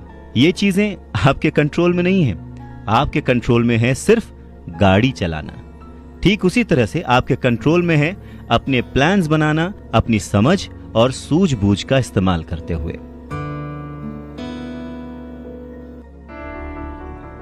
जिस काम से आप एक महान इंसान बन सकते हैं, एक अमीर इंसान बन सकते हैं, क्या वो काम आप चंद पैसों के लिए करेंगे? नहीं ना। सीखने के लिए काम करें, पैसों के लिए नहीं। नमस्कार, मैं हूं अवधेश श्रीवास्तव और हम बात कर रहे हैं रिच डैड पुअर डैड की, जिसे लिखा है रॉबर्ट टी कियासाकी ने। रॉबर्ट टी कियासाकी एक घटना का जिक्र करते हैं। कहते हैं कि 1995 में मैंने सिंगापुर के एक अखबार में इंटरव्यू दिया। अब युवा महिला रिपोर्टर बहुत ही टाइम पे आ गई और इंटरव्यू शुरू हो गया। हम एक बहुत ही बड़े से होटल की लॉबी में कॉफी पी रहे थे और मेरा जो सिंगापुर जाने का रीजन था उसके बारे में डिस्कशन कर रहे थे। तभी उस रिपोर्टर ने मुझसे कहा, एक दिन मैं भी आपकी तरह एक बेस्ट सेलिंग लेखक बनना चाहती हूँ। मैंने उसके कई राइटअप्स और लेख पढ़े थे और उनसे प्रभावित भी था। वो बहुत अच्छा लिखती थी, बहुत ही साफ। तो मैंने उसे कहा, बिल्कुल आप कर सकती हैं, क्योंकि आप जो लिखती हैं वो बहुत ही बढ़िया है। वैसे कौन सी चीज है जो आपको आपके सपनों को पाने से रोक रही है? उसने कहा कि मेरा काम जो है वो कभी कहीं जाता है, कभी कहीं जाता है। हर आदमी कहता है कि मेरे उपन्यास बहुत बढ़िया हैं, पर एक्चुअली होता कुछ नहीं है। इसलिए मैं अखबार में काम कर रही हूँ। कम से कम इससे मेरा खर्च तो चल ही जाता है। अब आपके पास कोई सुझाव है क्या इस बारे में? मैंने कहा, हाँ बिल्कुल है। सिंगापुर में मेरा एक दोस्त है, वो एक स्कूल चलाता है जहाँ लोगों को बाइंग सेलिंग रिलेटेड ट्रेनिंग दी जाती है।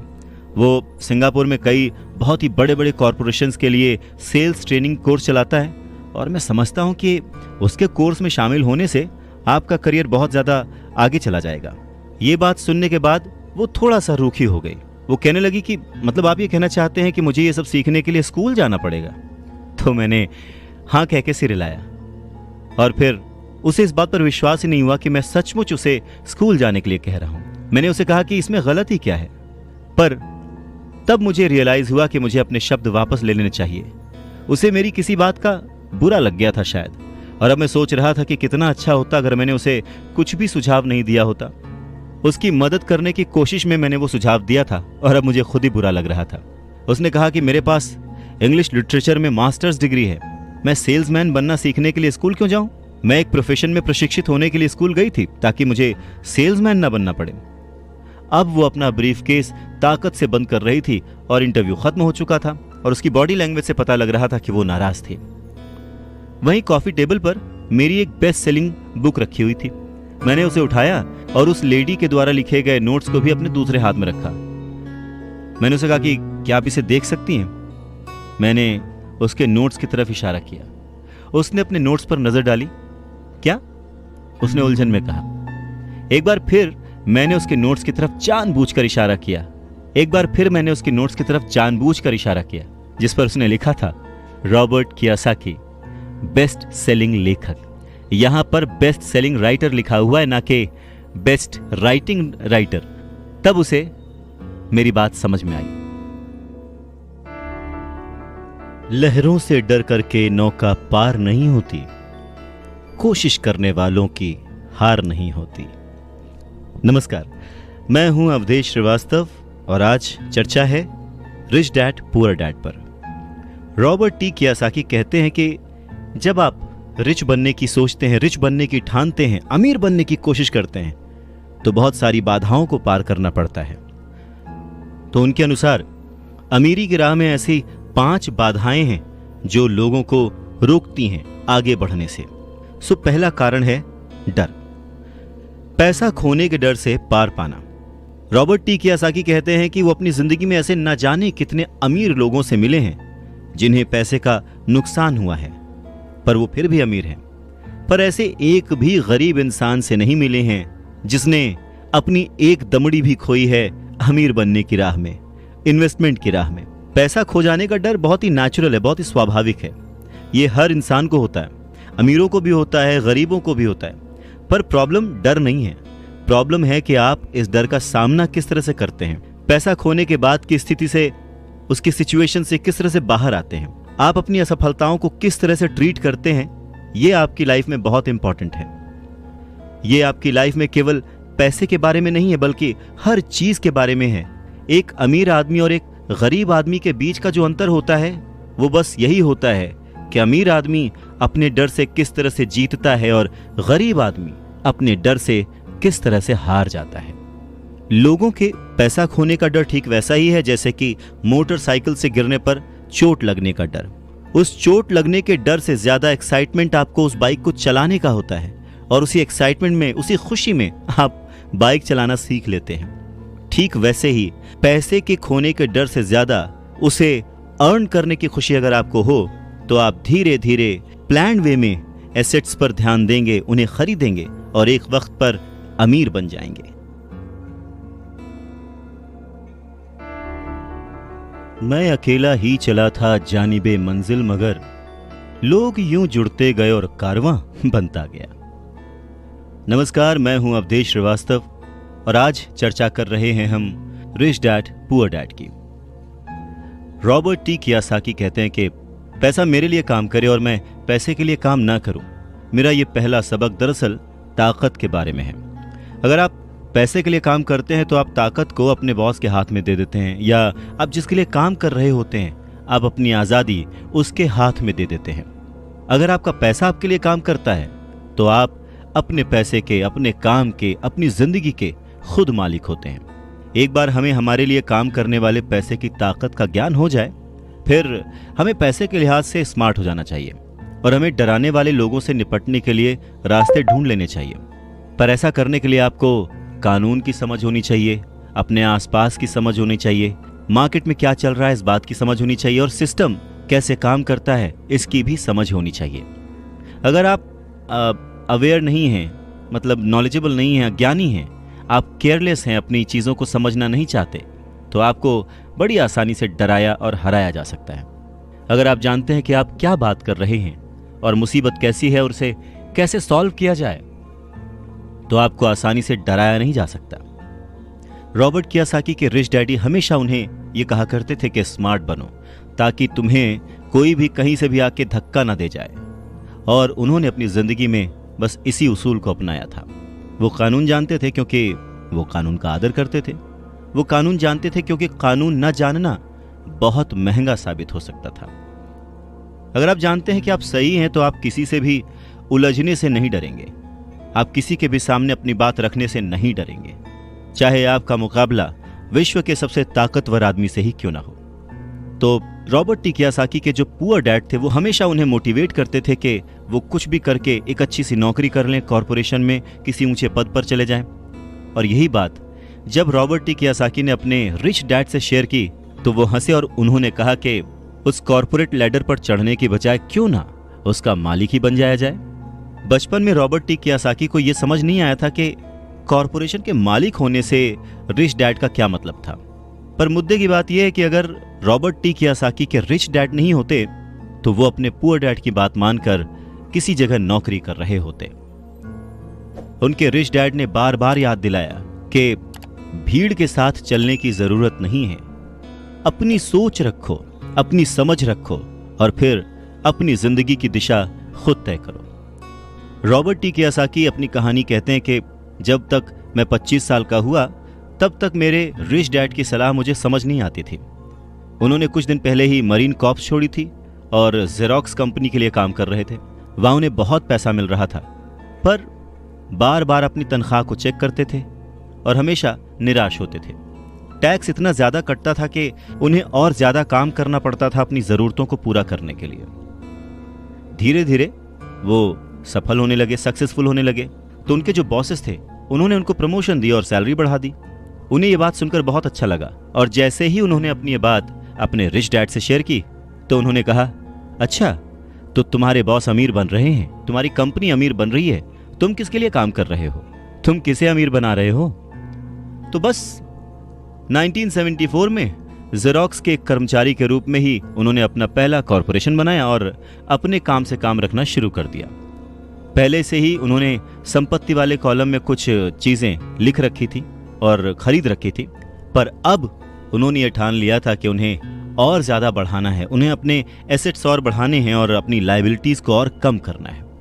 जैसे जैसे वक्त बीतता गया, जैसे जैसे रॉबर्ट टी कियोसाकी पैसे को समझते गए, इसके गणित को समझते गए, इसके व्यवहार को समझते गए, उन्हें अपने रिच डैडी की सलाह समझ में आने लगी। एक बार उन्होंने अपने काम से काम रखने की ठान ली और अपनी संपत्तियां, अपने एसेट्स बढ़ाने शुरू कर दिए और एक बेहतरीन कर्मचारी बन गए। उनके पास अब एक लक्ष्य था। वो सुबह जल्दी जाते थे, मेहनत से काम करते थे, ज्यादा से ज्यादा पैसे कमाते थे और अपने रियल एस्टेट में इन्वेस्ट करते थे। और वो दौर भी ऐसा था कि उस समय नई नई चीजें, नए नए डेवलपमेंट्स हो रहे थे जिसमें संभावनाएं तलाश की जा सकती थीं। तो उन्होंने जेरोक्स मशीनें बेची। जितनी ज्यादा वो मशीनें बेचते उन्हें उतना ही ज्यादा फायदा होता, लेकिन वो फायदा उनकी जेब में नहीं जाता, वो फायदा जाता कंपनी को और रॉबर्ट टी कियोसाकी की जेब से कटता था टैक्स। ये बहुत ही मोटिवेशनल था। इस सिचुएशन में लोग हताश हो जाते हैं, पर रॉबर्ट टी कियोसाकी ने इसको पॉजिटिवली लिया और वो इस नौकरी के जाल से बाहर निकल आए। वो ये समझ गए थे कि उन्हें किस तरह से बाहर आना है, पर जल्दबाजी में उन्होंने नौकरी नहीं छोड़ी। धीरे धीरे सिर्फ 3 साल के समय में ही उन्होंने जेरोक्स कंपनी की तुलना में अपने छोटे से कॉरपोरेशन कंपनी से ज्यादा कमाना शुरू कर दिया था और उनका कॉरपोरेशन रियल एस्टेट में इन्वेस्ट करने वाली कंपनी थी और वो पैसा जो कि वो अपने एसेट से कमा रहे थे वो उन्हीं के लिए दोबारा काम कर रहा था। अब उन्हें फोटोकॉपियर बेचने के लिए दरवाजे दरवाजे जाने की जरूरत नहीं थी। अपने रिच डैडी की सलाह से उन्हें बहुत फायदा हुआ। जल्दी ही उनकी प्रॉपर्टीज से आने वाले कैश फ्लो में इतना ज्यादा बढ़ोतरी हो गई कि उनकी कंपनी ने उनके लिए पहली कार खरीद के दी। उनकी पुरानी कंपनी जेरोक्स के लोगों को लगा कि वो अपना कमीशन बेच रहे हैं, परंतु ऐसा था नहीं। उन्होंने अपने कमीशन को अपने एसेट्स में कन्वर्ट कर रखा था। रॉबर्ट टी कियोसाकी कहते हैं कि उनका एक एक रुपया उनके एक एक एम्प्लॉय जैसा उनके लिए काम कर रहा था। क्यों? क्योंकि उन्होंने सही जगह पर इन्वेस्ट किया था। अपने रिच डैड से सीखे गए सबक के कारण वो इस चूहा दौड़ के मिथक से बाहर आ गए थे और कम उम्र में ही एक एम्प्लॉयर बन गए थे। स्कूल्स में पढ़ाया जाता है कैसे एम्प्लॉय बने, पर अपने रिच डैड की बात मानकर वो एक एम्प्लॉयर बने। और ये सब पॉसिबल हुआ पैसे को सही जगह पर इन्वेस्ट करने की समझ से, पैसे को मैनेज करने की समझ से, फाइनेंशियल लिटरेसी से।